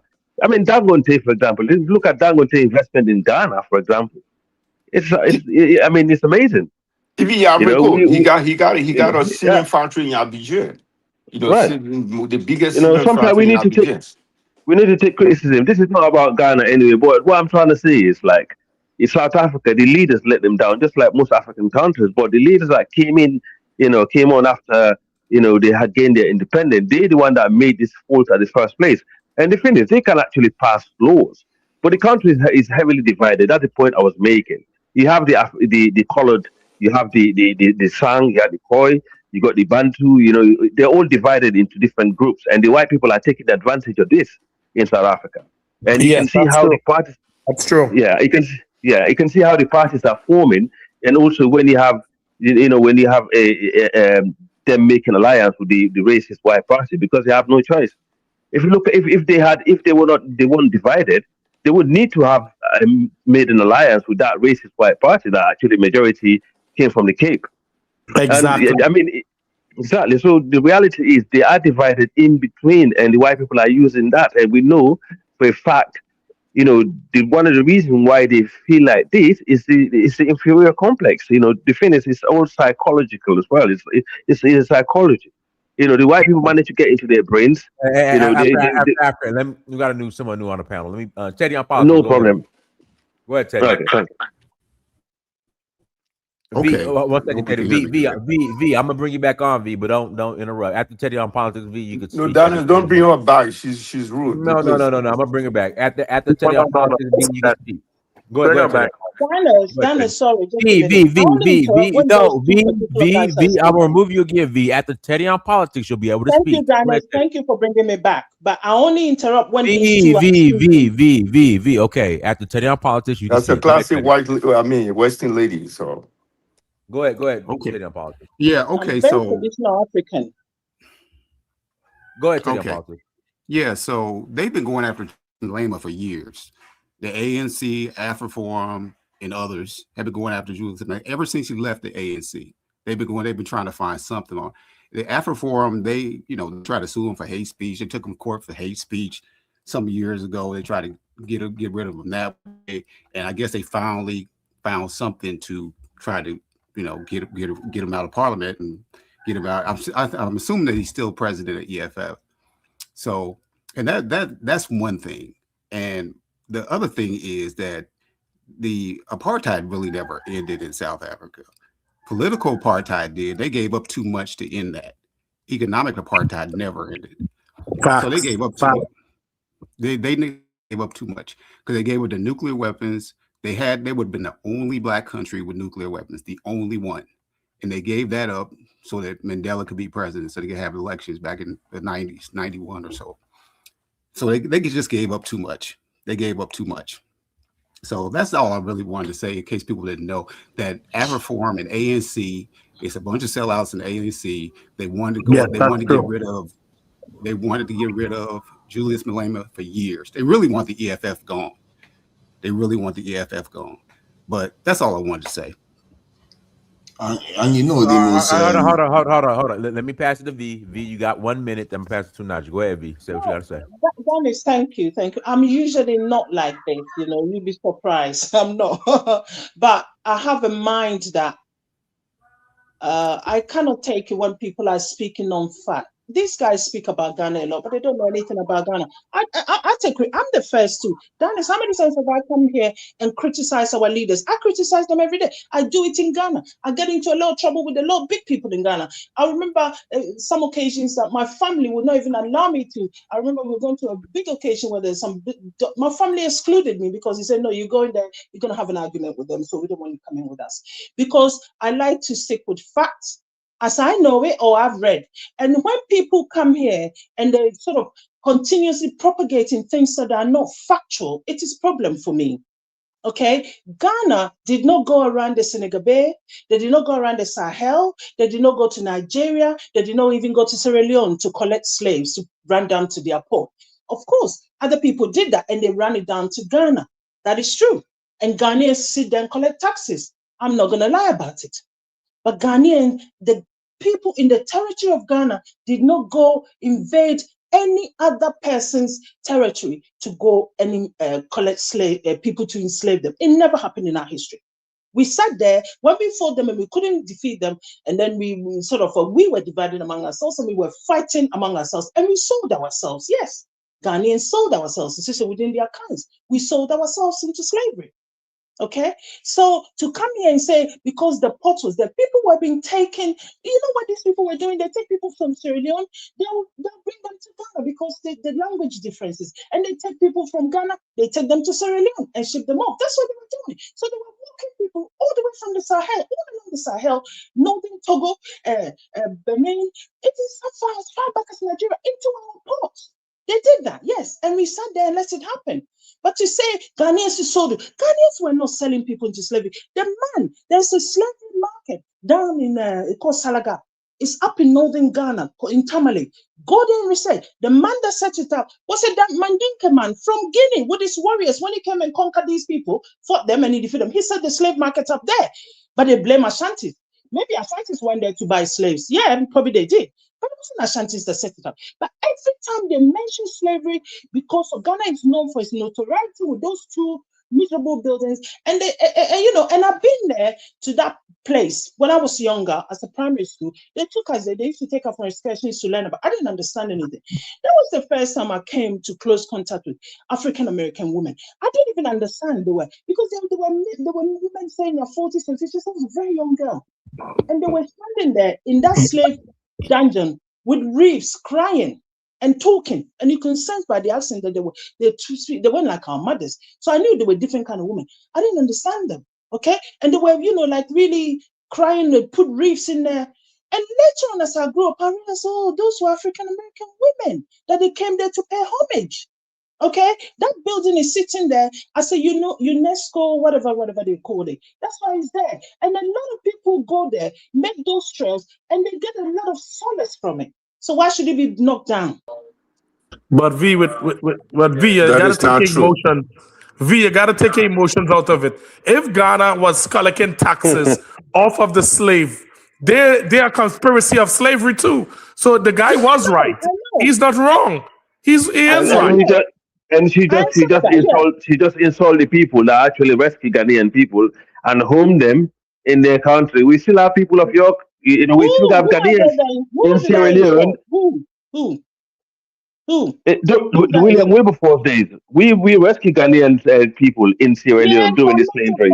Did I insult? I said people taking slavery. Picking people up from I don't know why you're going on about slavery. Nobody mentioned. I did not mention about slavery on this platform. All I say is Bantu people. No. Listen, somebody did mention about those. My sister, what was the business between the Ashanti people and the Dutch people for 400 years? Were they trading beer? Oh yes, were they trading beer and meat pie, or were they trading slaves? Ashanti were catch up in the lower. I catch it because. No, you turn the history upside down. What is the business between Ashanti and the Dutch people for 400 years? Is it meat pie or wache or kiki that were trading? What were they doing together? Let me explain. The Ashantis and the Dutch people, the Dutch were giving guns to the Ashantis when the Ashantis were fighting their wars and also fighting the British. They had that trade, and Ashantis would sometimes give them gold, or sometimes the Dutch will request for slaves. Yes, they would. And what the Ashantis did was the war prisoners that they captured, they give it to them and in exchange for guns. That's what the Ashantis did. They were trading in normal things like gold or whatever it is that they can find, and whatever we want, they bring it to us. And the Ashantis also didn't control the coast. My sister, you people were giving gold to the northern. You see, you turned against the Madika. You people were giving gold to the Madika for about 200 slaves as part of the exchange. The Ashanti was the one doing that for. You give two guns. You ask the people over there, the Dagba people, to come with about 200 slaves. And if they refuse to come with those 200 slaves, you people will not maintain the gun for them. You see, it's just good. It's just good to be honest. If they're not the parties, the past. Ghanaians were involved, 100% involved in slavery, especially the Akan and Ashanti. They were selling every tribe. most tribes were involved. Most tribes were involved. They're Okay. making money off it. The Dagon people were some of the most fearless warriors in up in northern Ghana, and they were always allied with the Ashantis. So what are you talking about? You think the Dagon people will sit there for Ashantis to go and conquer them? When the Dagons were fighting, they called the Ashantis to help them, and when the Ashantis were fighting, they called the Dagons to help them. Read our history. Okay, look. Most tribes were involved in that. Okay, let's just move on. It's not just Ashanti. All our tribes were involved in it. You know that yourself. We all know it. Let's not just go backwards, all right? So at the end of the day, this is a bad past. It's a history that we don't like to look at. But we do in a way, just to. It's history. But my sister, I'm just saying to you, we all guilty of it. Okay, let's just move on and not talk about it again. Okay, Africa, I'm not cutting you off. The thing is, if we want to move on, they should start making money off it. They cannot be making money off slavery and bling white men when they what they want selling people. I've questioned that why they charge, and they say they need it to keep the building because it's sitting by the coast, and if they don't, every year they're working on the building, and unfortunately Ghana doesn't have the money to keep it up. Are you Ghanaian? I think what it was explained to me that they use it to upkeep the building. V is Ghanaian. She's Ghanaian. Okay. Yes. Why they overcharging African Americans? Let me just say my piece, please. See, tonight I was supposed to speak on. Yeah, the South Africans clearly they are in trouble because when you have an elite class that controls the wealth of your country and they are not part of your race, you have a big problem on your hand because even if they are part of your race, elites are very hard to dislodge. If you look at the examples around the world, it took serious revolutions to dislodge elites in countries, from the French Revolution, the Russian ones, the British, the Chinese. It's very, very hard to dislodge elite. They don't surrender their wealth easy. And this is the truth that South Africans will have to confront sooner or later. That said, regarding this Bantu expansion, the more I look into Nigeria every day, because when I host the program every Saturday, I always try to highlight each tribe in Nigeria, given that we have almost 300 and something of them. And the more I head towards the Middle Belt area, the more I begin to think that the Bantu expansion is actually true. Yes, you did.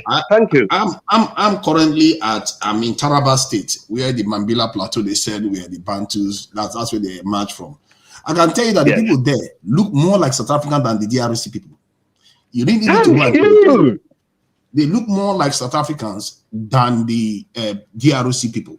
They are lighter skinned, they are curvy, and they speak a Bantoid language, not just language, a Bantoid language. So if they tell you that the Bantu expansion started from there, there's a reason why they are saying that.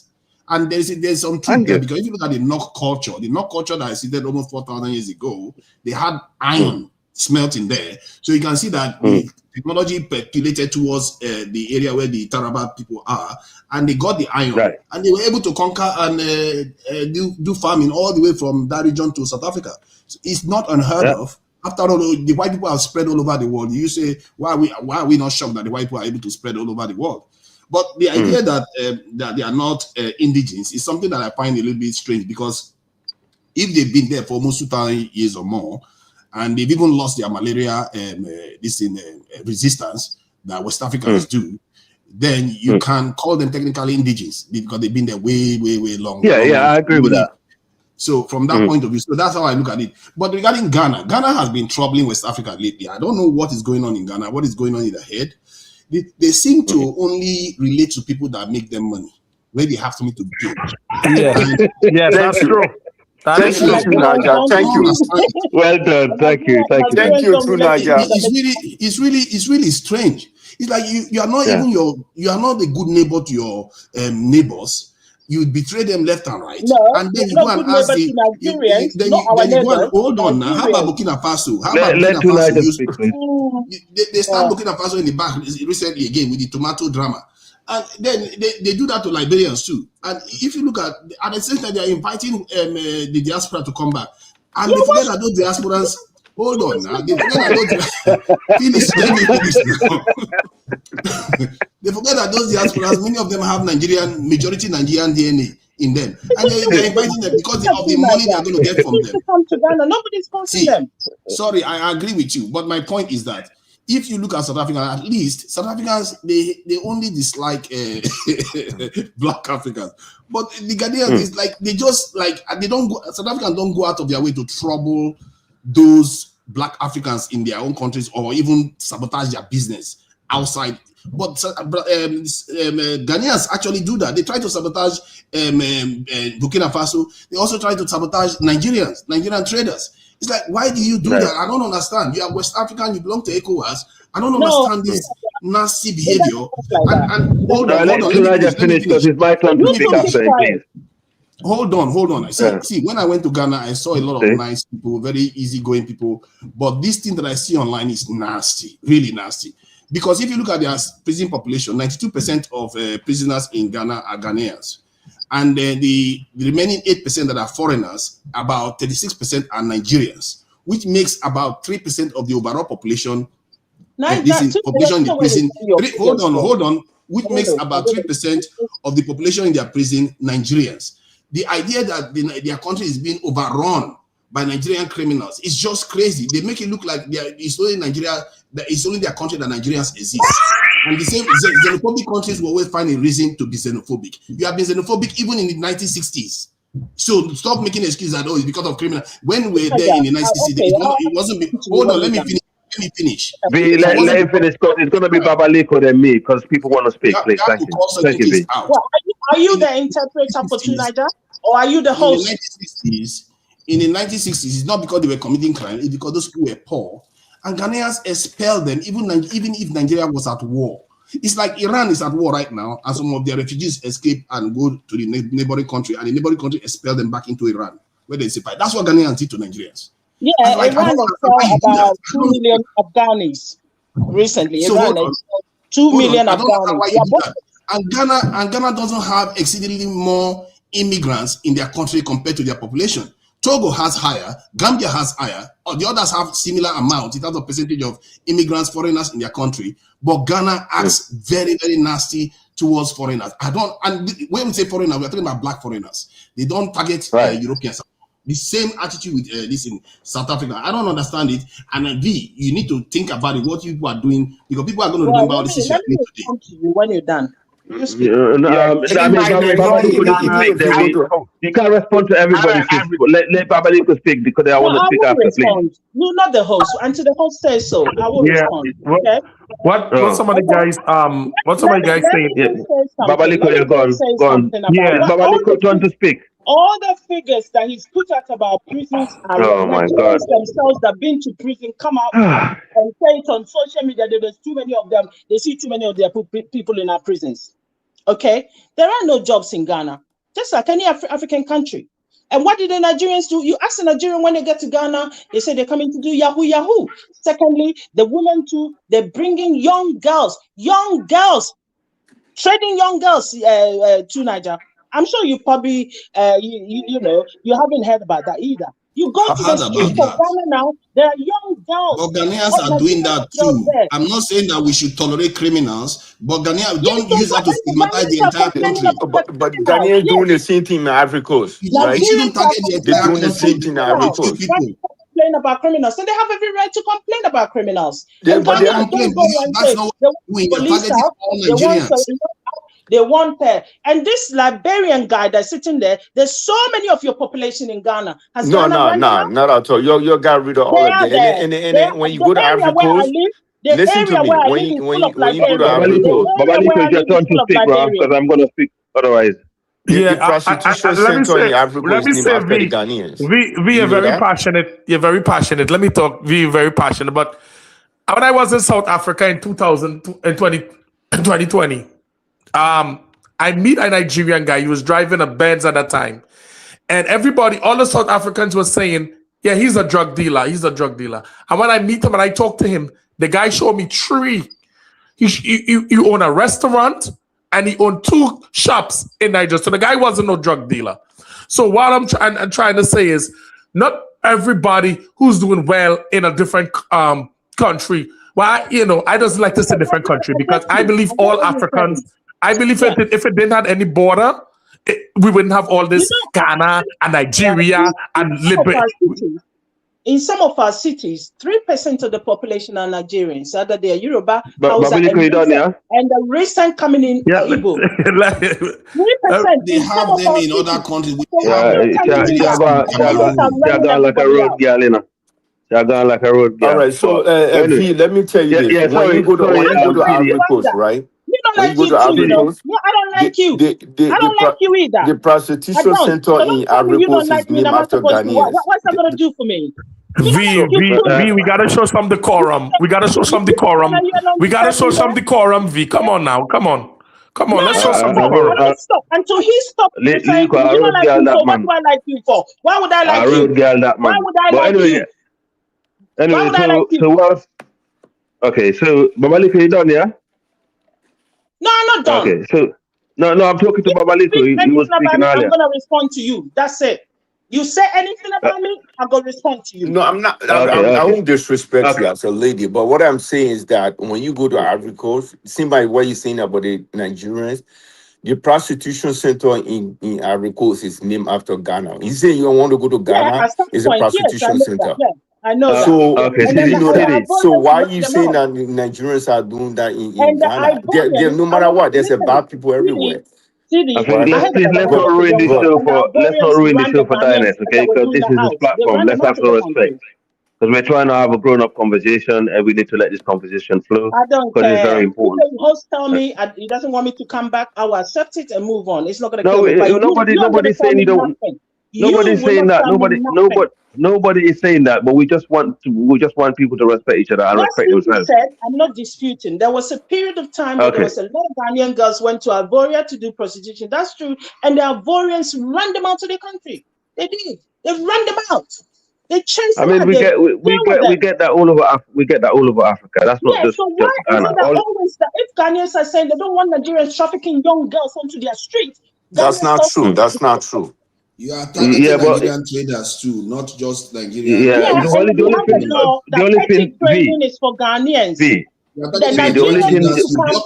only thing is their onions into your country. So stop pretending as if that's all. That's where you stop. You carry on with other areas too. And wholesale, do you know that's what they are allowed to do. They are not allowed to petty trade. Okay, V. Okay. I hear you. Let me speak now, please. Thank you.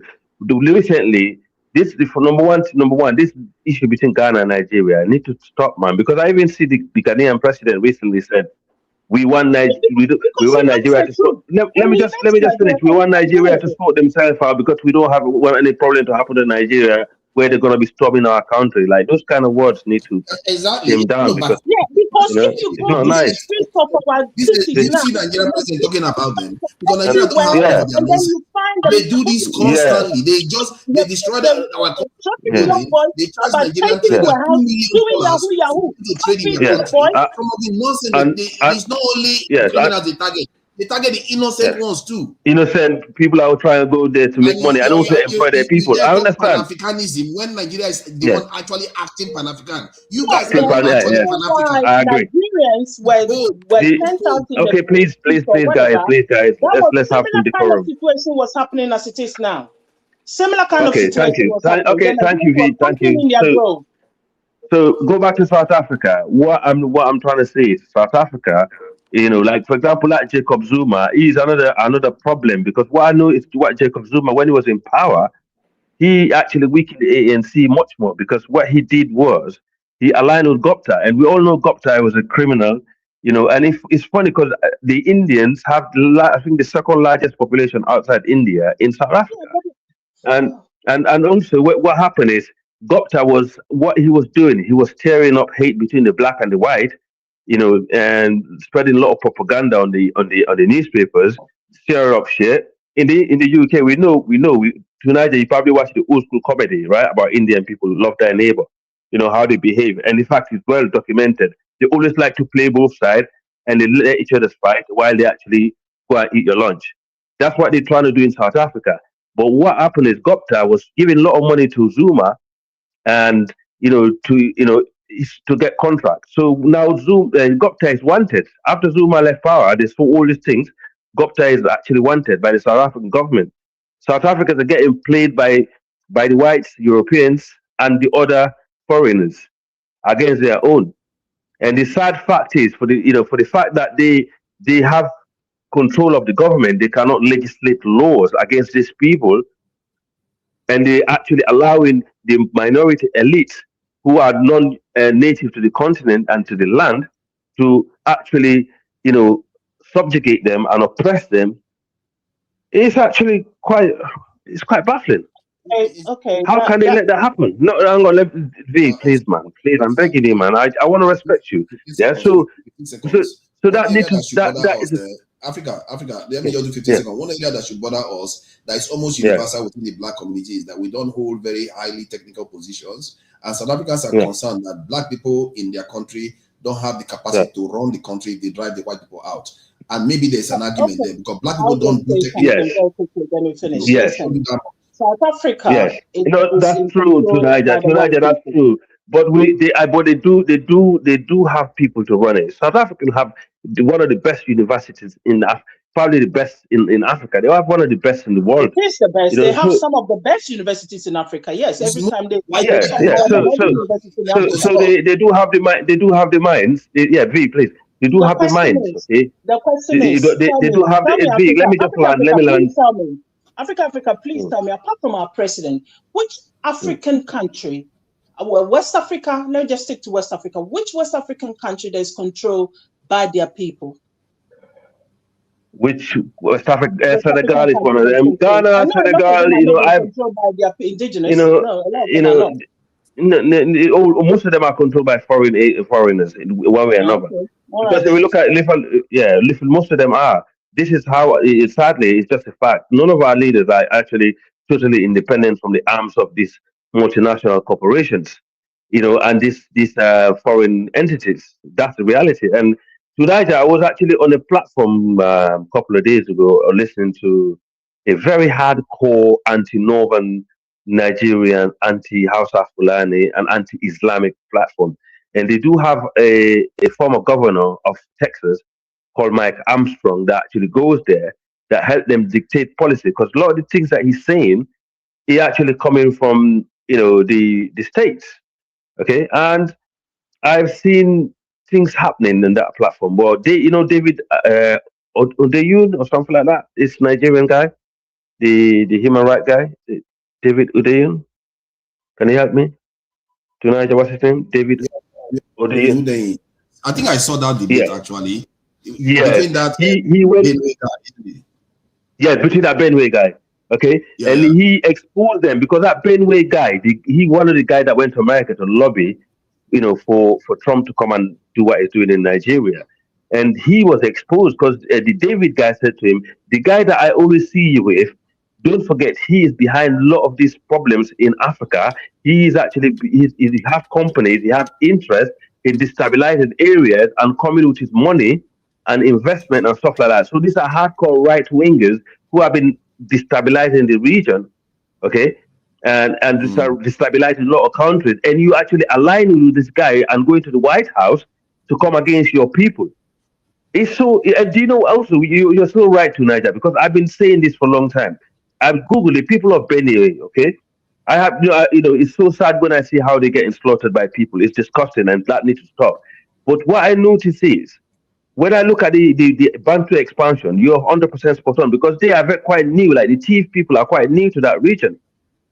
They're quite new because they only came there around the 17th, 18th century. Okay, and if you look at what's the name of the people? I'll research it further. What's the name of the group you said? The Tiv tribe came around the Benue region around the 16th to 17th century. Is it Nigeria you're referring to, or in Benue? In Benue. I think you're Benue. Yeah, but the Fulanis are the ones that are coming there to attack them. So it's not necessarily. No, that's true. I agree. And what I'm trying to say is, I believe there's been an issue with the Bantu expansion in that region for a very long time.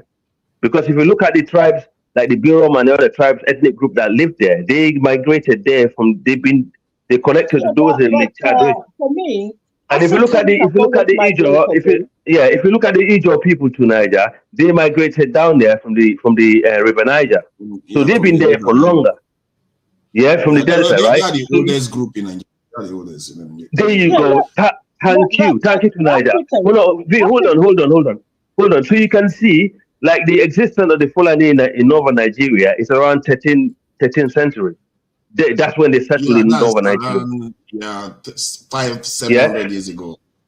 Yes. So you can see that was I believe there was a war between the North, the West African and the Bantu expansion, and I believe that's why they were stopped right there. And I think it's an old conflict that's still going on. I think I'm not necessarily sure about that. I think the what they call it, the Tea people have already assimilated into the population. If you look at them, you can even barely tell the difference between them and the local populations. The Fulanis, the difference is that they are coming with a caliphate. They are not even coming to live. They are coming with an ideology, religious ideology. Oh so yeah, that's a different old thing.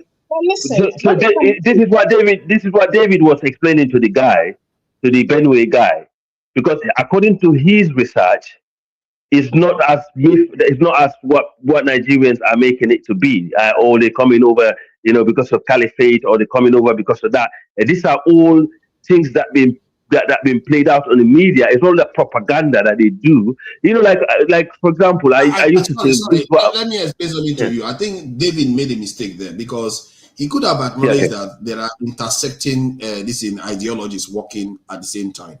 Because that is true. If you look at what's going on in Sudan right now, it's clear that there is this Arabization movement that's going on against Sudan. I agree. Sudan. I agree. The same thing happened in northern Nigeria, where northern Muslims want to dominate some areas and want to expel people. That is a long war that we're going to have spoken to somebody that actually participated in those conflicts. So it's something that is not new. The problem now is that why is the Nigerian government not dealing with it? Yeah, but what David was saying is, if that's the case, how comes these things happen under a Southern presidency, and also how comes when these things happened, and he was breaking it down anyway. So he actually was he's arguing with all that. He was saying that's just all part of the propaganda that they use. But I agree with the ones in Sudan. It's so obvious because I actually 100% can see that happening. And the one in Sudan, the one in Sudan is so obvious. You can actually, even a blind person can see it. And it's funny how it's going down. The Sudan crisis have gone down since Iran been smashing the Middle East and the United Arab Emirates, because we got more shit to focus on instead of killing our people in Sudan. I can see that. And it turns that Ethiopia is supporting the group that is targeting Black Africans. How you can't even make that up. How can that? That's disgusting. That's disgusting. My issue. That's disgusting. David Uday made a good point to try to put the guys out to the fact that these things are not as they appear. They are being funded to destabilize your country, and if you fall into the trap of going, but you see the problem with this is that you can't expect the guy to see clearly, because that's how the Kurds behave too in Iraq. If you have the people that are being persecuted in the country, don't be shocked when those people sell your country out, because the Kurds sold Iraq out. Iraq fell, and they are better off for it now, but the entire nation is worse off for it. You see what I mean? So if people are part of your nation, treat them well, protect them. Otherwise, they too will behave like the Kurds and betray your country.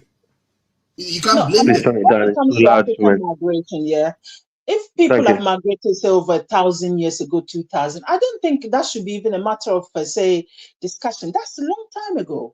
When you're talking about recent migration, say maybe less than 200-300 or even less than 100 years or something, then that's when you can say these people because if you look at that period in African history, we were moving. Africans, Mayans history, they are kinds. They moved from Senegal, Mali, came through to what's this place?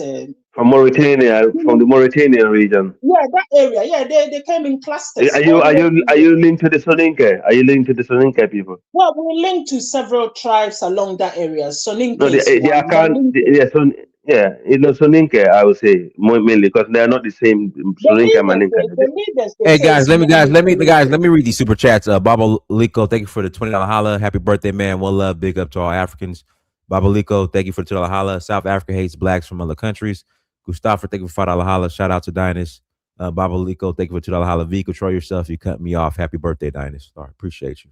Did I cut somebody off? Sorry. Yeah, I think you did. You did piss a lot of people off today, but we forgive you. We forgive you today. All right.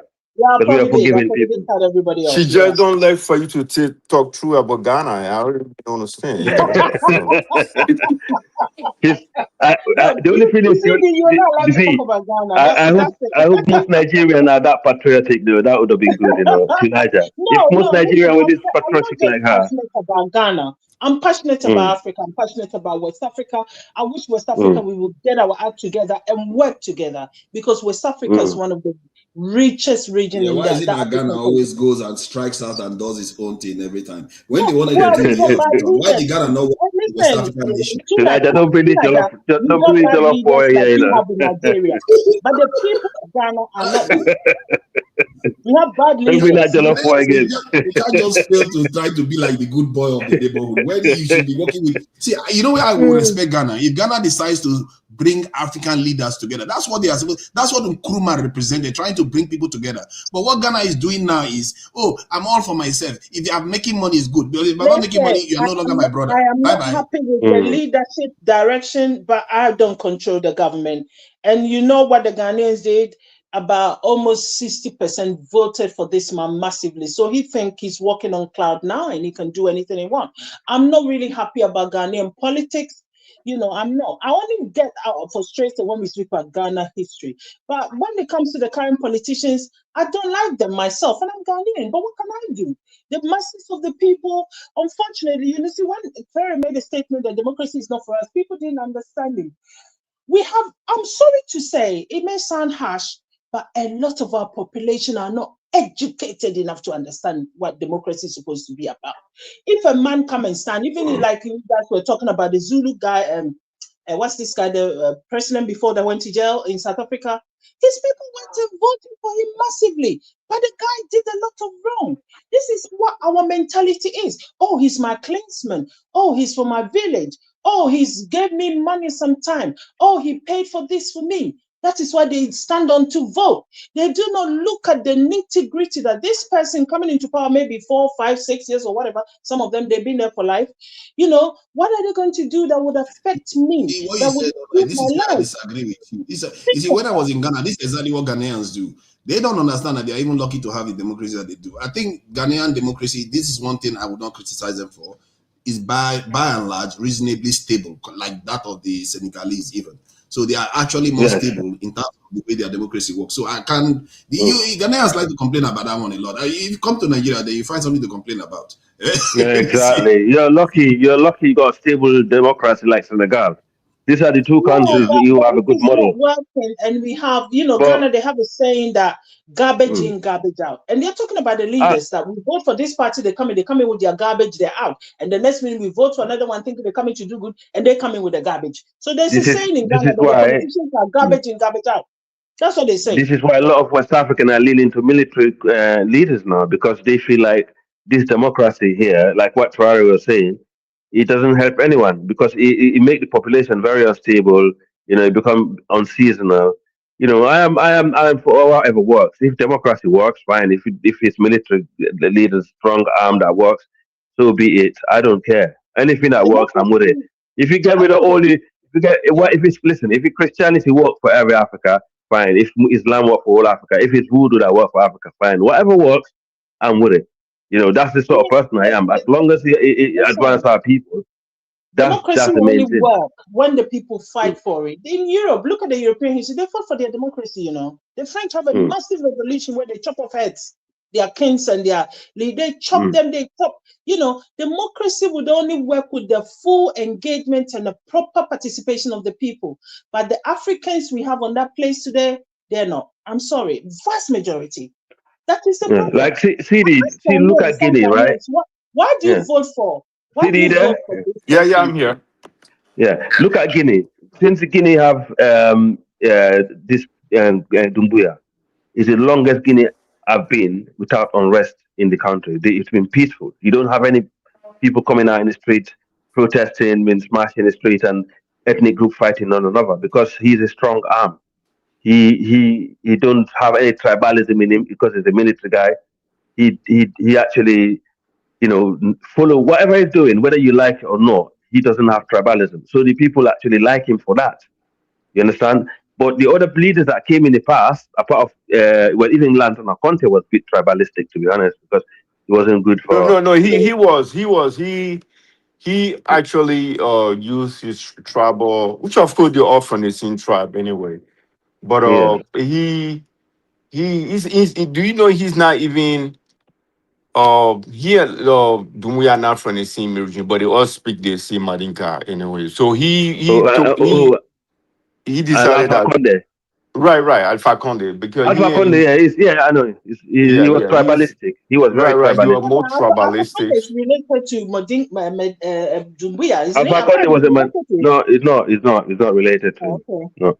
Nobody No. all speak all these leaders, they Yeah. all speak the same shit. Yeah. Dumuya Alpha or Lassane Ouattara, Imam Traore, or They all Mandinka. They all they all Mandinka speak the people. same language. But the Yeah, thing is, Mandi. so what Dumuya did was he chose Fulani to be his vice president, right? So Right. he basically use that type of politics to rule Mm, Guinea, right? So he's not that tribalistic. It's all about himself. Whereas for mm, Alpha Conte, he was more tribalistic guy, and then he wanted to use tribalism to rule Guinea. right. So that's why he brought Dumuya to be his bodyguard, to be in head of his special forces, right? Yes. And this is the Mm, same guy that went and overthrew him. So yes. But he wanted to yeah. kill Dumbuya. That's the problem. He No, wanted to kill I him. don't think so. I don't think so. No, he I did. think Dumbuya ran away to the Guinea. That's what I heard. He ran away to the Guinea Sierra Leone no. border. I know the story. The other guy that he sent to Cuba as ambassador, they call Mm, him Idi Amin, right? So that's the yeah. guy that wanted to overthrow. That's the guy that recommended. They call Mm, him Abubakar Kamara. So he recommended mm, Dumuya to Alpha Conde that you can choose this guy to be your head of your special forces. He's a liaison officer in France. But this mm, guy that was in Cuba all along, he wanted to overthrow. He wanted to be president. So he told mm, Dumbuya to overthrow Alpha Conde, right? But mm, Dumbuya yeah. was not done. Dumbuya was not, he wasn't arrested. He wasn't arrested at all. But No, he wasn't. Well, he wanted. He what I heard from a very good source. mhm. Don't this is just what I heard out there. That apparently he was wanted by Alpha Conde. He wanted to get rid of him because Conde was worried about him. He was looking at his back No, all the time. I don't think if Alpha will worry about him. I think he was involved in some drug trafficking. That's what Mm, Alpha will worry about. They were telling him because the guy that was a defense minister for Alpha, his name is mm. Gane. He's in prison also. Who, of course, is another Madinga. So Hey, he's in prison guys, right now. we got some new people on the panel. Teddy, is your Obama phone working, Teddy? Teddy. Yeah, it's working just fine. I had to step off. Okay. Yeah. Mm. Go ahead, It's Teddy. working just fine. Yeah. So one thing I did mention before was, there's a multiple parties in South Africa, and EFF is one of them. And there's the other one, DA, which is a swirler party, because they got both black and white folks in there. They got a bunch of swirlers in the DA and things. Now, what the ANC had to do, they had to form a coalition with specifically the DA because they won more seats in the last election, the previous election. So the ANC and the DA does not like EFF at all. They don't like EFF at all because that's a predominantly black and colored party. So they don't like the EFF at all. So they formed that coalition, the ANC and the DA, and they went after Julius Malema because like I mentioned before, they were trying to destroy the EFF ever since it came into existence about 13, 14 years ago. So they've been going after trying to get rid of Julius Malema, which is the leader, president of the EFF, and Floyd Shabuma too. So they want to get rid of both of them. So like I said, it was just a bunch of sellouts in the ANC and the DA that went after Julius Malema. And one other thing, I wish black folks everywhere would pay attention to global politics, to geopolitics. Especially, I think, what is it? Correct me if I'm wrong. In the 90 plus parties in Nigeria, the Nigerians that are on the panel, it's a lot of them. And and half of black folks don't know which party is which. So, but that's what I wish that black folks everywhere would pay attention to, because the geopolitics, especially, I think, what is it? Correct me if I'm wrong. In the 90 plus parties in Nigeria, the Nigerians that are on the panel, it's a lot of them. And half of black folks don't know which party is which. So, but that's what I wish that black folks everywhere would pay attention to, because especially the political parties that are on the continent. So that's what I want to say. I meant to say that earlier. Regarding All right, democracy in let me pass Africa. the mic. I got to pass the mic to Mr. Nimba. Go ahead, Mr. Nimba. Mr. Nimba, mute yourself.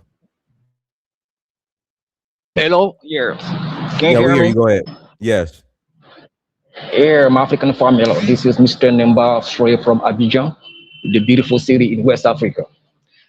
Anyway, I was listening for a while. By the way, I'm not going to be too long. This regarding the topic, Julius Malema. I've always been skeptical about the EFF.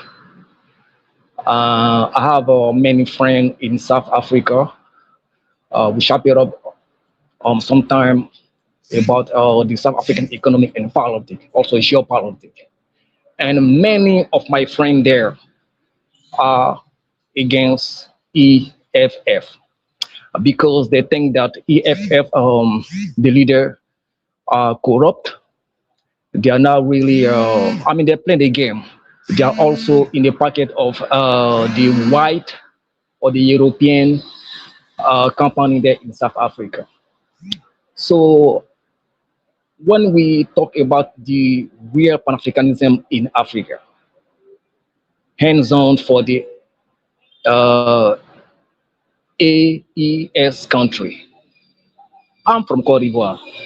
I'm here and I see what's going on here. Even if my so-called president, Hassan Ouattara, you guys know, he was put in power by France. And the same guy, Alassane Ouattara, is a very, I can say, is against this young man, Ibrahim Traore, because he's doing a very good job there in Burkina Faso to put his country forward. Unfortunately, my country, Cote d'Ivoire, we don't have this type of leadership here in Cote d'Ivoire. I hope that the next president will be able to put Cote d'Ivoire in the league of those country. So that was my my contribution. And again, I'd like to take the opportunity to tell my African sister and brother here. The African liberation is in our hand. Nobody will come from America or Asia to liberate Africa if it's not us, the African son and daughter. So thank you very much.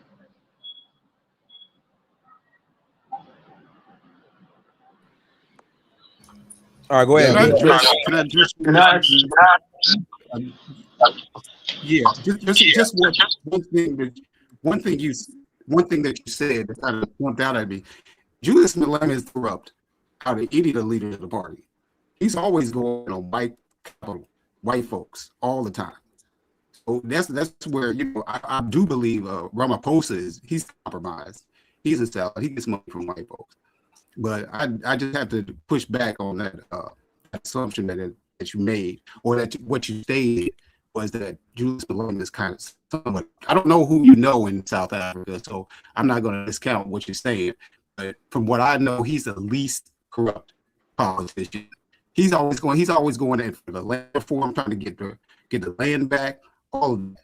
And he's going to white folks all the time. He's been accused of being racist many times. He's the racist. Yeah, Nimba, you got to mute yourself. You got a bunch of feedback. He's the least politician in South Africa. You will say everything about him, but not hold on. Nimba, you got to mute yourself. You got too much. Okay. All right. You will say everything about Julius Malema. Nimba, you gotta come back in on a different device, Nimba. He's not a corrupt guy at all. This is my first time hearing that. I don't know who they are wearing that his picture, or I have been to South Africa. The only thing that you talk about Malema is more of, I don't like his support of LGBT. That's the only part I don't like about him. But to say he's corrupt, he's not at all. I don't know which part which part of South Africa those Ivorians live in, but he's not corrupt. at all. That's And not true. EFF is also it's a major party in South Africa. Yeah, nah. They've got representatives on all levels of government. They got EFF members that are mayors and they're leaders in the provinces in South Africa. They're a pretty deep economic or political party in South Africa. Yeah, yeah. So And the other thing is is his support for LGBT. Of course, all South Africans support that, but that's the only problem that I have with him. But besides that, he's not corrupt at all. That's not true. I mean, maybe he's talking about Ramaphosa or the other guy where he's in Juga Zuma. But McCain, the other guy, what is his name? The previous president, he wasn't corrupt. But Malema is not corrupt at all. That's not true. The previous president was corrupt. He's a fence rider. He goes Jacob back. Zuma was corrupt. Because Zuma was corrupt. Zuma was corrupt. Mbeki was not corrupt. Mbeki. Yeah. I mean, my fear is Elon Musk is behind all this. Tonight, the last time I don't know if you remember this, Tunija. There was Malema was in Nigeria months ago before all this problem started in Nigeria. He was there at the Enugu. Is it Enugu State, Tunija? Yeah, he went to Enugu State. Yes. Guess who was he was a special guest. Who was the special guest at that inauguration? Was His Eminence, the Sultan of Sokoto, was there, and Julius Malema was there also. They both made a speech, and after that, it all start kicking off. And I'm thinking Elon Musk is behind this. It's behind all these problems in Nigeria, in South Africa. I believe he's all over it. Even Trump, they fell out. I know they did. They have, but I think there's that deal that they had when they helped Trump election. Trump is still paying him his homage, plus all the lobbying that's going on. All these, though, South Africa does express or show more independence from Western policies than even Nigeria does. So even if I don't think Malema is going to fall the way people are thinking. This is not. I hope not. A scratch. It's not going to do much to him. He has too much clout. I don't think he's actually going to jail. Even if he does, it's not going to do him much harm. From what I gather, this appeal process could go on for years. We're talking about 5-6 years. So he's not going anywhere anytime soon. So let's not think that he's going to go to jail. No. Yeah, do you think Elon Musk to have a hand in what's going on with Julius Malema? I wouldn't put it past him. Thank you, sir. Thank you. I think he will. He is still behind it. I think he does have a lot of weight in this current Republican administration because he is sponsoring a lot of political parties all over the world in Europe, and I know he's probably was behind the one in Hungary. These are the extreme right. Nobody is against conservative because they got certain values, but those right wingers, they always been against the advancement of our people. And just like the certain faction of the left also, so they are very funny fringes. I studied them very closely. Now, I think it should be expected that someone like Elon Musk will back right-wing policies all over the world. Right. You can see that there's an awakening going on even in Europe against foreigners. I was surprised with that Hungarian election to Niger. Pardon? Oh yeah, why are you surprised? He's been in office for 15 years also, so they voted him out of office. So it's not most of the what Trump is doing now is going to lead to a backlash against most of these right-wing policies. It doesn't necessarily mean that it's going to end, but it's going to push. Because look at what Italian Prime Minister did recently. She suspended the defense pact that they have with Israel. So you can see that Israel too is leading to a pushback against the West. Trump is going to lose a lot of support in November because of this. So there's a lot of problems that the right wing is experiencing now, including Elon Musk, whatever. From what I gather, there are even South Africans that are leaving America and returning back to South Africa because the life that they expected to have in America, they are not, it's not the way they thought it was going to be. So South Africa, if you look at the whites in South Africa, they enjoy a lot of privileges compared to the whites in America. Actually, they enjoy more privilege, they control more wealth, they have more power. The idea that they are going to go to America and expect to get a better life, I don't see that happening. So for me, if the way I look at South Africa is that it's a serious problem that they face because they have an elite class that actually control wealth, but they are not of the same race. And that problem is going to come to haunt them. They cannot escape it. This is not something, they have to defy history. They have to defy history for them not to confront that problem.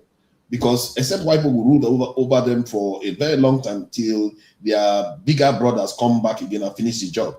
That could be what happened. Because I don't know. When I speak to South Africans, I say, look at all the other countries that elites have controlled wealth, even if they are the same race as you. It's impossible to dislodge them. Even if there's a war, they always escape. Nothing touches the elite. They always see ahead of everything that is going on. So you are going to remain there thinking that you're going to take power from them, you're going to train your people to take power from them. It's not going to happen. I'm telling you right now, if Africans are going to make their way in this world, it's going to likely come from other countries in Africa. Because South Africans, it's the Europeans that control the power there.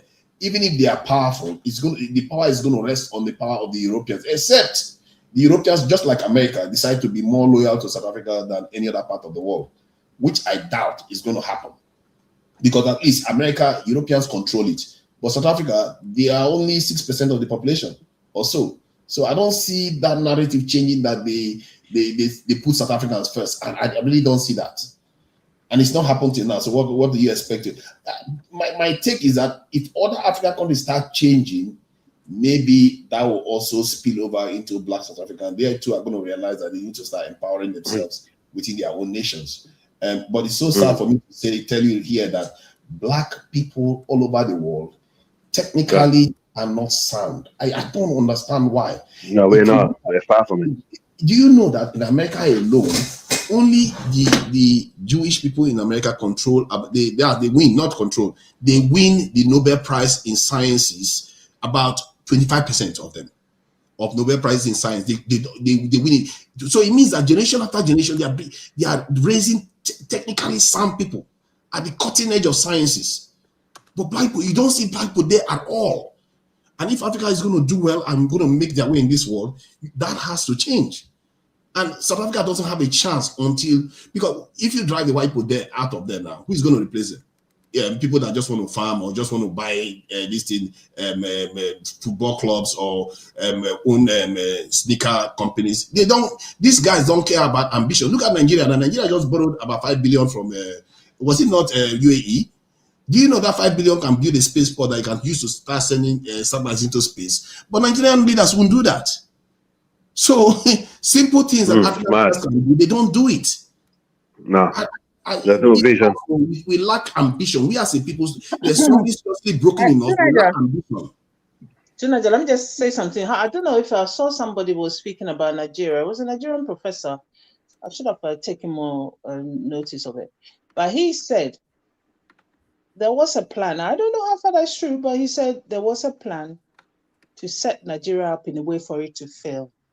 Not because of your population alone, also your wealth on the land, and also the influence that if Nigeria is being run well can have, if not just West Africa alone, but other parts of Africa as well. Because I know if Nigeria is run efficiently, you will have a lot of control over West Africa. Not control in the sense of dominating or anything, but economically, maybe defense, and also a lot of ideology and sort of what we call it, technical skills and all the rest of it. But unfortunately, it's not working at the moment. And this professor was saying that there was a plan, I don't know. But sometimes you hear some of these things. And I see, they may have a plan, just like they plan that Scotland should never have a nationalist government, but they broke through it. See, they can have their plan. It's up to us to break that plan. There is no reason why African leaders cannot start having vision that, you know what, like you said, Nigeria could hold a lot of leverage. When I was speaking to fellow Nigeria, I told them Nigeria could create leverage. They say we don't have any leverage against them. I said you could create your own leverage and use that, because let's say somebody is doing business with you and they are making maybe $1 billion every year from you. You tell them, you know what, this relationship we have is too low key. I can make you earn $10 billion, but after you get $10 billion, this is what you need to give me. That is leverage. But now you're offering that person $10 billion, but if they refuse your offer, they're not going to get that $10 billion. But because if Nigeria decides to pull its weight in that region, they can do a lot of things. And Nigeria, if you look at Nigeria's record as a country going through all these things, you'll be surprised the good Nigeria has done for a country that is going through all this mess. If you list them, including within the last year or so, where they are intervening here, trying to solve problems for other people, left and right. Even today, that's supplying gas to Ghana. Yeah, but you know, all the way, all the way until before even Tinubu come to power, Nigeria was actually doing very good. I think Tinubu just the current president, he just break the record. No, it's just black people. I know the old bad, but he just break the record. He just smashed the glass. He smashed the ceiling. He managed to lose 3 ECOWAS countries. They don't do anything. They just African countries. So we have to own up to this. How about Chad? How about Togo? How about Central African Republic? We are all like useless bunch of people that can't do anything for themselves. We can't build anything. I said that before. What does a black man control in this world? What? Tell me one. Nothing. We control musical. We are in music. We are in shaking your backside and do entertainment. That's where we are. No, Now you're speaking. In history, even going back in history, say during the time of Second World War, Nigeria was literally feeding Europe. You know that. You were sending grain to Europe. I don't know, man. We are serving the people. They still feed. Hold on. Not feeding Europe. It's not voluntary. They still feeding Europe. They still feeding Europe. They got a pipeline going from Nigeria all the way to Niger, all the way to Algeria to feed Europe. What kind of nonsense? What kind of nonsense is that? You have to have. Let me tell you. Do you know how the kind of slave mindset you have to have when somebody forces you, commissions you to give them something? Say, we are the ones feeding you. Actually, no, they made you feed them. Yeah, true. What is going on here? You know, today I was talking. Me and Tunaja, I was speaking to the English guy today. I was speaking to the English guy today. You know what he said about the Commonwealth? You know what he said about the Commonwealth? He said, no, I was speaking to the English guy today. You know what he said about the Commonwealth? No. I said to him, what? I said, why does the Commonwealth exist? He said, well, it's Commonwealth. I don't know how he phrased it. Basically, it's Commonwealth as long as you know, they're taking from you, but you're not there to take from them. That's how it works. Yeah, to touch on something that Tunai said, a lot of black folks don't have control of their resources. Always had access to the resources. Who's digging the gold? Who's mining the diamonds? Who's mining black folks, right? But that's changing with like the Niger and Burkina Faso and Mali. They actually have access. They've always had access to the resources. Now they're controlling the resources. So that once more countries on the continent get control over the resources, I think that'll make a difference. But as long the whole thing is, as long Nigeria black race to be successful, if Nigeria doesn't get it right, we're gonna remain like this forever. Because they have the resources, they have the brain, they have the population, they have everything to get it right. And for a black nation to make it, Nigeria should be a role model, and which of course is we're not seeing that right now. Yeah, but the resources and the brains is in Europe. You catch what I'm saying? The resources and the brains is in Europe because majority of the smart Nigerians are doctors and lawyers and stuff in Europe. They're not going to come back. They're not coming back to Nigeria. They're not coming back to Nigeria and help Nigeria. And that's the problem. And as long as the uneducated one stays in Africa, they're going to keep voting for the same foolishness with the people, even though the voting don't work. But they keep voting for the same people that keeps them down, that don't do nothing. And that's the problem. They are our modern day slave masters. They are the modern day slave masters. Those leaders that we so-called electing, you know, our modern day slave masters. Exactly. Exactly. Simple as that. Africans is that one thing I've noticed about Africans is that they will say they hate the corrupt leaders, but if you look at their actual behavior towards resources and defending their Yes. everything, they are just exactly like their leaders. Many Yes. of them, they don't really understand themselves even. Like I hear, like when you are talking to Africans sometimes, they will be telling you, oh, go back, why are you criticizing the West? Why do you live in the West and criticize the West? And all the rest, you hear them say all the time. And I asked them the other day, I said, so you are telling me that it's only Westerners that are capable of going to other countries, decimate it, do whatever they like with the country, and enjoy the privilege, but we as Black people are not allowed to enjoy it. That's basically what you are saying, that we are not allowed to go to. Do you know what, to Niger? I hear Europeans in the UK. I hear Europeans criticizing their own people for doing the wrong things than Africans or Black people are ringing on their show.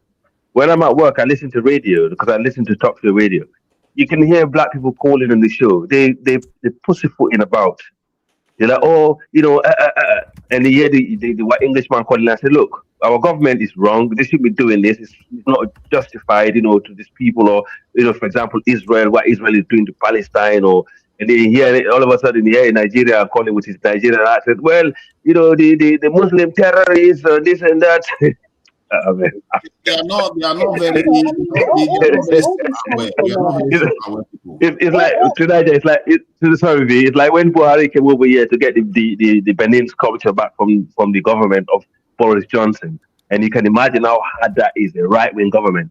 Okay, and it was all. Remember, it was during BLM time as well, and everyone is ringing on the show. Why should we give these things back to Nigeria? So we might as well just empty the British Museum and give it to every other country. How is it justified? People are calling, English people are calling on the show and say, look, it's not right. We stole these things. It's the artifact. We return them back. And then I hear, then I had a woman calling from, a Nigerian woman calling the radio show. I say, look, don't send that back. Nigeria is not a safe country. Yeah, I just saw a guy was just talking here. A guy was just talking here from Côte d'Ivoire. Who was the guy who was just talking from Côte d'Ivoire? He was just saying about elections. Autotura, his president just signs to go and do another term.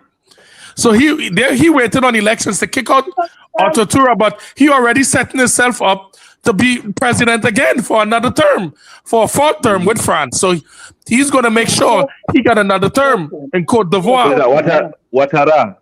Autora, yeah. CD, your uncle is still greedy, CD. No, he's not my uncle. I think the first step is to get the countries out of the. But you see, that's why I don't believe in. But that's a coup. That's a coup. When people talk about Traoré, that's a coup. It got democracy coup. And the democracy coup is the democracy coup is the ones like Autotura, the ones in Ivory Coast and Cameroon. Those are coups. Those are democracy coups. Democratic coup because you are using your office to send from Ivory Coast. I think he's left now. I wanted to ask him because now Ouattara has given a post to his brother, apparently. So it's most likely that his brother will follow him after he's gone because the man could barely even walk now, and he says his brother, he made his brother the defense minister and also the vice president. He's the vice president too. So Ibrahim Traoré. Ibrahim Ouattara. He just created that position, He was the defense secretary. Now he's the okay. I never knew that. People that are doing all this. He's still banned the opposition, the main opposition that can do him damage. I believe even he's not even in the country. Titi was the better one. Tijan Cham. I think he's the one that was a CEO for Credit Suisse. Yeah, highly educated, very qualified guy. I love that guy, man. The Ivorians still love him, man. They still cry for Titi, man. Right, and I think he's gonna rule that. He's gonna rule that country one day. I can see that happen. Wow, no. If Ouattara has his way, it's not gonna happen because he banned him on. No, but because Titi is very close to the French and the European system. He's been working in their machine for years, and I think he's gonna outsmart Ouattara one day. I can see that happening. Yeah, You know, but is the whole issue, do you know it where's was TT from? Is he from Burkina Faso as well? Because they tend to no, come no, no. from He got Senegalese background. His mom ah. is Senegalese. That's why they call Cham. Oh, the You charm they know. fuller. Yeah, but Yeah, some yeah, Is part a of him, fuller. some yeah, Is a part yeah. of fuller. him is Ivorian. Some Charm. part So, of him is Ivorian. but his Yeah, Ofo charm Boy is was his fuller. grandfather. Charm Ofo is fuller. Boy, Yeah, and yeah. Bola Is Bola in Cameroon okay. So he's a. and I never Nompene's knew that. son So now. sorry. Charm grandfather is a footballer. Yeah. Because Yeah, it's related to him. Yeah. his Wow. mom, his mom is from Wow. I don't. the Baoulé, then his dad is Madinka from Yeah. Senegal. Look what's going on. Yeah. Look at it. And look what's going on. Uh, But charm. in Okay. when this guy came, this guy Ofo Boy was the one that brought Watra. Watra Mile is not even Ivorian Madinga. He's Ivorian from Madinga from Burkina Faso, Yeah. Yeah. right? Okay. Yeah. Yeah, but So when these he guys study traveled, in France. yeah, when he Mm, traveled, when he left Burkina Faso as mm. upper voter, he left as a student of Burkina Bay, right? Yeah, So but he See, went. let's be told there's something about our people with this born to rule mentality. This is why we get problem with no, everywhere we but go with people. You know, he, Fulham and what Dinka, that we have this born person, to rule yeah. mentality that need yeah. to stop, man. Honestly, it need to stop, No, man. he Mm, regarding mm. Ouattara claiming to be Ivorian when he was Burkina Bay when he was studying in France, he used the excuse that because the French did have a very easy kind of arrangement with their Burkina Bay at the time that your student can easily move there and study. That is why he used it, but he's really from No, but you know the whole Ivoria. TAFV. Once you Madinga, I don't carry Liberian passport. I carry Ivorian passport because I speak Mm-hmm. Madinga language. I can go to Senegal and get Senegalese passport, but I Sierra prefer Leone, Senegal Senegal, Ivory passport. Coast, Right, right. yeah, So the reason I took Senegal Ivory Coast, Ivorian passport is it's a very strong mm, passport in West mm, Africa, especially mm. Francophone. Mm-hmm. So Senegal, it's yeah. it's easy for Okay, I mean Ivorian passport. I have Ivorian passport. So okay, he Ofoiboy saw him as IMF. He was working with World Bank, right? He went to Penn State. So when Ofoiboy saw him in Africa at that time, they were in financial trouble. So World Bank recommended Ouattara that you should hire this guy. You know, so he interviewed Ouattara. He said, "Where are you from?" Then he said, "Well, I'm Madinga from Burkina Faso." The Ofoiboy said, "No, it's the same Madinga from over West Africa. Come here, I want you to meet you, Prime Minister, so I can get good relationship with World Bank." That's how he became a prime minister, right? But then what Ofoi did in Ivory Coast when the president died is the head of the yeah, parliament can be president. So he Charlie, put the can BDA I go as to? the head of parliament. So when he died, yeah, BDA became the president. While Ouattara was the prime minister. He wasn't happy because his whole thing was he wanted to be president, right? So right, when right, BDA left, and mm, then but Laurent Gbagbo came.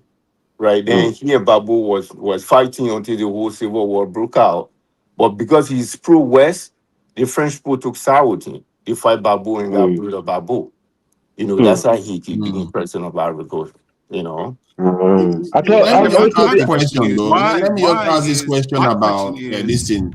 Sorry, mm, let me just ask this question. You ask yours. See, we are all happy that I wouldn't say we are all happy. Some people are supporting the Traore and the French and all the stuff they are doing there, but mm, because the Russians are assisting. But mm, how about Central African Republic? The Russians have been helping them for how long now? And that Yeah. country remains one of the weakest and one of the poorest in the world. What is mm. going on there? Has Yeah, anyone? that's true. Definitely. To That's true. They've Niger, been there to forever. Niger, to Niger. Yeah. Let me tell you why. Let me tell you one thing. You see, I hate to say this. Don't take this wrong. But there's something about our people from the far west and the great Mali Empire children. They know how to negotiate with these outsiders.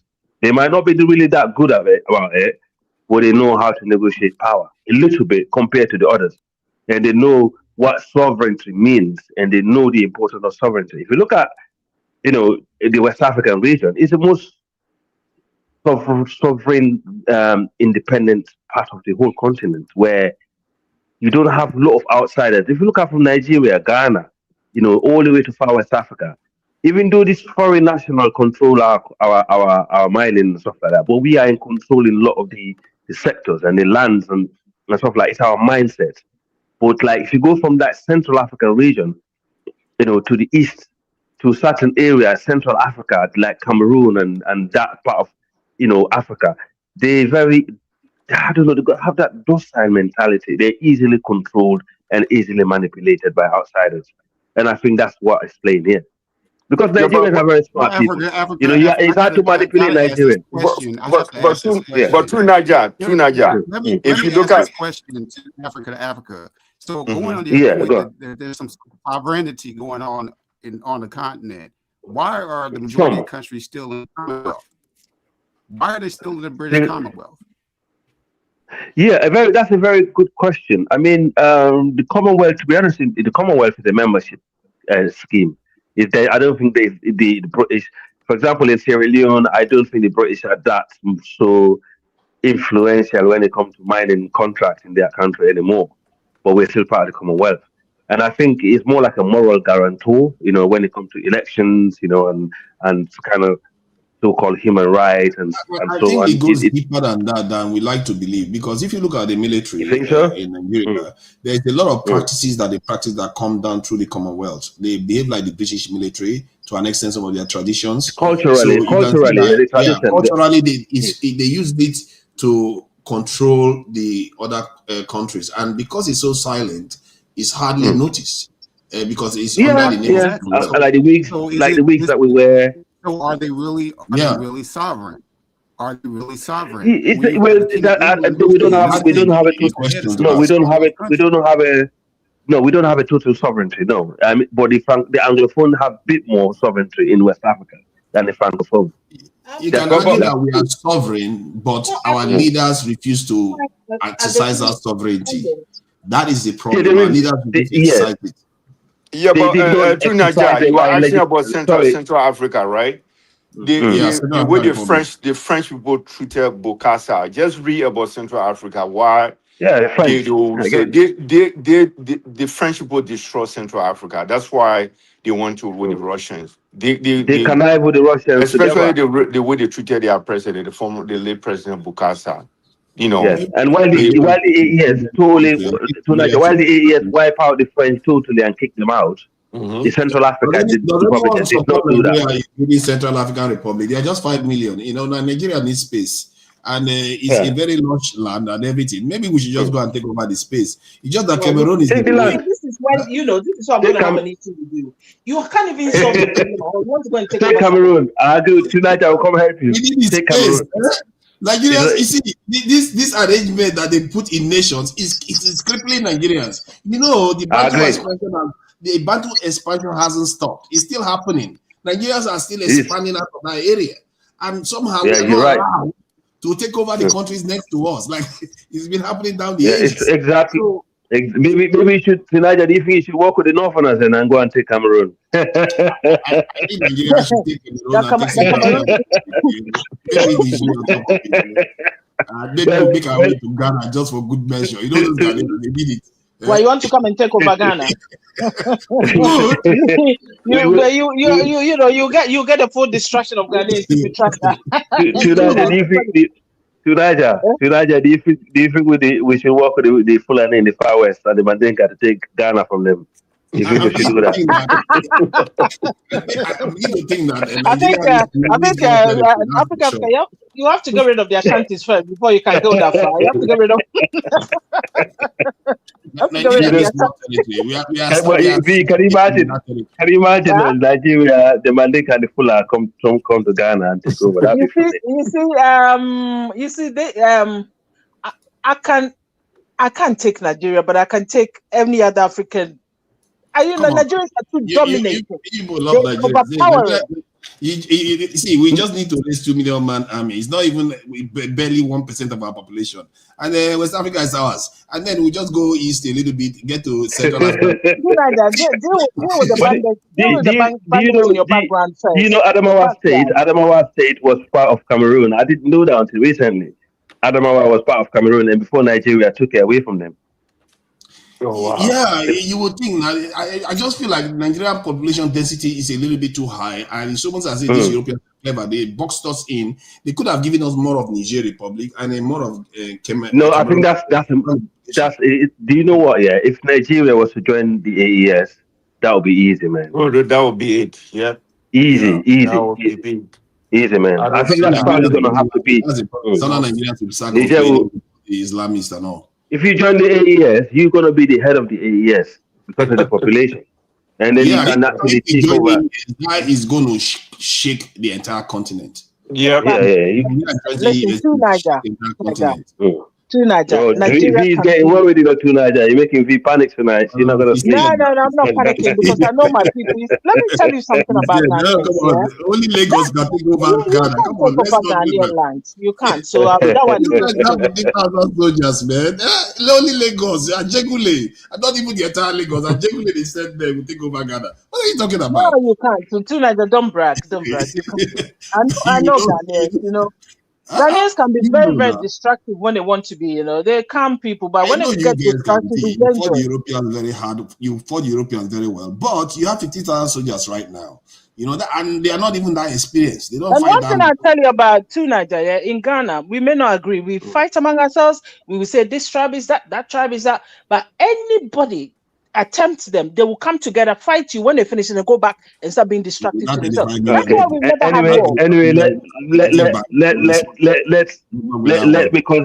let me cousin come in. The great child of great grandson of Usman Danfodio is coming in. Bang! Come on. Usman Danfodio. You see, No, not him. Oh no. I know why you said that, man. That's the great grandson of Usman Danfodio tonight. No, not him. No, we don't want him here. He's gonna cause more trouble. If Nigeria joins AES, What trouble, my cousin? What trouble, my cousin? Is going to shake his roots. If Nigeria does join AES, let's say there's a coup in Nigeria and they join AES, oh my God, that would be crazy. The entire African If Nigeria join the AES, it'll be good. It'll be happy. You help Mali. You connect the northern Nigeria, the south, the southwest, the southeast. I mean, Africa will just shine. Oh yeah, I swear. That's what's waiting. Let me say this, right? Since we talk about getting this country and eliminate this country and stuff like that, right? Because to me, I believe West Africa has too much countries, too many countries in West Africa, right? I would give Togo. Is it Togo or Benin? It's Togo to the Ghanaians. I would give Benin to the Nigerians. For sure. That put it. Why did you know that Nigeria is the majority in West Africa? Why would you give Togo to the Ghanaians? You are supposed to be thinking about giving Ghanaians to us. It's the same people. The same people in Togo are in Ghana. The entire Ghana state this thing. Only the Igbo tribe in Nigeria is bigger than the entire Ghana. What are you talking about? That's true. It's true. But it's the same people in Togo are in Ghana. So he's right. The same people, same culture, same tribe. Yeah, they're related. They're more. Are in Ghana. Yeah. In Nigeria is bigger than all of them put together. Only the Igbo tribe in Nigeria is bigger than Togo and Ghana put together. Yeah, but that's not the point. Big doesn't mean big, is it? Big doesn't mean anything if it's not being effective. Population-wise. Okay, let's say they give you, because the last thing we need is Ghanaians becoming noisier. They are already noisy. I agree with Bang. Togo, Burkina, and Ivoria should join together with Ghana because they are all the same people within that area. Language, I won't say Ivory Coast belong to the Mano River Union. That mean they belong to Sierra Leone. Their kind side should join Ghana. No. I know Ivory Coast belong to the Mano River Union. They belong to Liberia, Sierra Leone, Guinea. Don't worry about that, man. That's where they belong. Nah, that's not possible. No, they do. They do. Ivory Coast is Mano River country. Sierra Leone and Liberia should join with Guinea. That's where they should go. Guinea. and Ivory Coast. The rivers. The rivers will not let you, Vina. That's what I'm saying. If you know the region very well, it's what we call the Mano River Union. There's huge people in there with the same tradition. Yeah, I agree, but they still reach other people of the other side. Yeah, go on. Yeah. No, it don't matter. To me, you can't have as many countries in West Africa. It doesn't make no sense. Make no sense. Yeah, some of them are many countries, Gambia. So I would come to I know. Like Guinea, right? I would take Liberia and hand it to Guinea. I would take Sierra Leone and hand it to Guinea. I would take Guinea-Bissau and hand it to Guinea. I would take Gambia and hand it to Senegal. That's what I would do. Guinea, Senegal. Too. No. I think from No. Senegambia, I would say from Senegambia to Mali to Niger Republic to Nigeria. Gambia belongs to Senegal. That's obvious. Senegal, yeah. Yes. But Guinea-Bissau, I would give it to Guinea. Sierra Leone. Yeah, that's what used to be Guinea. Liberia, I would give it to Guinea. You understand me, right? That's what I would do. Yeah. Some of these countries, And Ivory Coast. they have to go. The only listen. Okay, and Bang, when you make all these changes, what would be the national language of this newly created area? They'll be Niger Congo. The thing is the Niger Congo group. Okay. Good question, sir. In Ivory Coast, majority of the languages they speak, the Mandinka is in Niger Congo, the Fula is in Niger Congo, the Akan, if I'm not mistaken, is in Niger Congo, the Bambara is Niger Congo. You see all these tribes that you mentioned, they're all Niger Congo people. They all, in fact, the only tribe in Nigeria that's not Niger Congo is the Hausa. The Igbo is Niger Congo. The Ijo is Niger Congo. The Yoruba is Niger Benue. That's a different language. So that will be a problem. So I think the Niger Congo family should build one country in West Africa and just call it Niger Congo. That's it. Simple as that. Niger, let me ask you this: is there a tribe in Nigeria called Wangara? Oh, they're in Niger. They're in Niger. They're in Niger. They're in Niger. Wangala. They're in Niger. Yeah, they speak Mandinka. They speak Mandinka. I understand their language. Yeah, they're Manding people. Yeah, people on Wangara. City. Yeah, there are a lot of Manding people in Northern Nigeria. Yeah, I was shocked. Yeah, there are a lot of Manding people in Northern Nigeria. A lot of them in Northern Nigeria. Even some of the Yoruba people are there. Some of the Yoruba people mix with Mandinka. I don't know if you know that. Yeah, I was surprised to know that. People. Nigeria. See, if there was going to be a black Mecca in Africa, it's going to be Nigeria. I can assure you. Because almost every group, the Bantoid group is there. Like now, I didn't even know about the Mending group in the Nigerian area. The Afro-Asiatic group are there. The Niger community, just all kinds of mishmash of people in that territory. And it's the most populated area in this in Black Africa. So and it's the biggest gene pool in the world, isn't it? In Nigeria. Pardon? Yeah, it's the biggest gene pool in the world, isn't it? Nigeria. Yeah. That's why I've always argued that the Bantu expansion is still happening. This is why you guys are complaining about Nigerians everywhere, because that area often has net migration. Because in other words, more people leave that area than come in because of the population density compared to other areas of Africa. And I feel like it's not fair for Nigeria to be locked in when all the nations around it have such low population density. It doesn't seem right. They need to figure out a way to expand that. But to Nigeria, how is it the other country's problem though? Do you know Mali is bigger than Nigeria by size, right? Do you know that, right? Yeah, but that's the thing. There's very few people in that country, and they have so much space. How's it a problem of Guinea where you guys are making babies like crazy? Exactly. Come on, it's not our fault. It's just the water. Well, you guys are making babies like crazy. What do you mean? You see, Ivory Coast. Oh God, you are blaming the people. Crazy. No, Mali is a desert country, more of a desert. It's not like Mali's not a desert country, even though Mali does have desert. That's what I'm telling you. Majority of the land is covered by desert. Nigeria has desert too. I know, but I'm saying that Mali, the reason Mali is big is because of the desert part of the country. You see, Nigeria has these rivers that is said to be even richer than that of River Nile. The River Niger and the River Benue, they come and meet in the middle of Nigeria. That's why you see that wide shape in Nigeria. And that's why you shouldn't be surprised to see that place has so much life, because about 3 rivers meet in the middle of Nigeria and cut straight to the Atlantic Ocean. So all around that river, there is civilizations and peoples living around those areas. Let me give my thoughts on this case, right? This situation that happened with in South Africa, right? When Julius Malema was doing this thing, the first time I heard him, I was like, wow, this guy is very inspiring. Like you could feel his intense. You understand me, right? You could feel his passion. So and everything. Then I started listening to him and everything, right? I'm like, okay, because during that time I barely don't know about South Africa, because Africa is massive. Africa is huge. massive huge. Then this is what I would compare to Julius Malema, right? If it wasn't for African Stream, because I remember when Ibrahim Traore did a coup, right?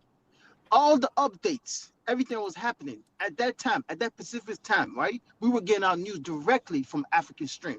African Stream gave us so much update, everything, and at the same time, everybody, people, that has idea of revolution, supported Abraham Traore. Everybody was tweeting about it. Everybody was looking at the videos, and then African Stream had somebody that was on the ground reporting live as well. And then later on, after a year or two, eventually African Stream got shut down, right? But to me, the mission that the ideology of African Stream, right? They did achieve it, like it or not, because to me, without African Stream, you wouldn't had this like Burkina Faso and Niger. Because I remember during that time when Niger did a coup to all this back and forth, the real report, we were getting it from African Stream. And then also when the French ambassador did not want to leave, I was getting the news and the footage from African Stream as well. So when you look at it, right, to me, Julius Malema, he's similar to African Stream, regardless or not. Because I truly believe eventually, one of these days, the Black South Africans are going to wake up. But you see how African Stream established the AES, and you see how the AES is slowly coming together, right? At the end of the day, if you truly care about freedom and so-called right development, right? There's somewhere and somehow you could agree to these people, but there's no African Stream no more. But African Stream did what they're supposed to do. Hey, guys, I gotta read this super chat that we gotta close out. Crenshaw Gratter 4725, thank you for $20 holla. Africans must develop and cherish their human capital. Natural resources are meaningless, and a curse without a technical education revolution of the collective. Everyone, thanks so much for joining. Like, share, subscribe. Until next time, family. Dynasty Search for Huru. Peace.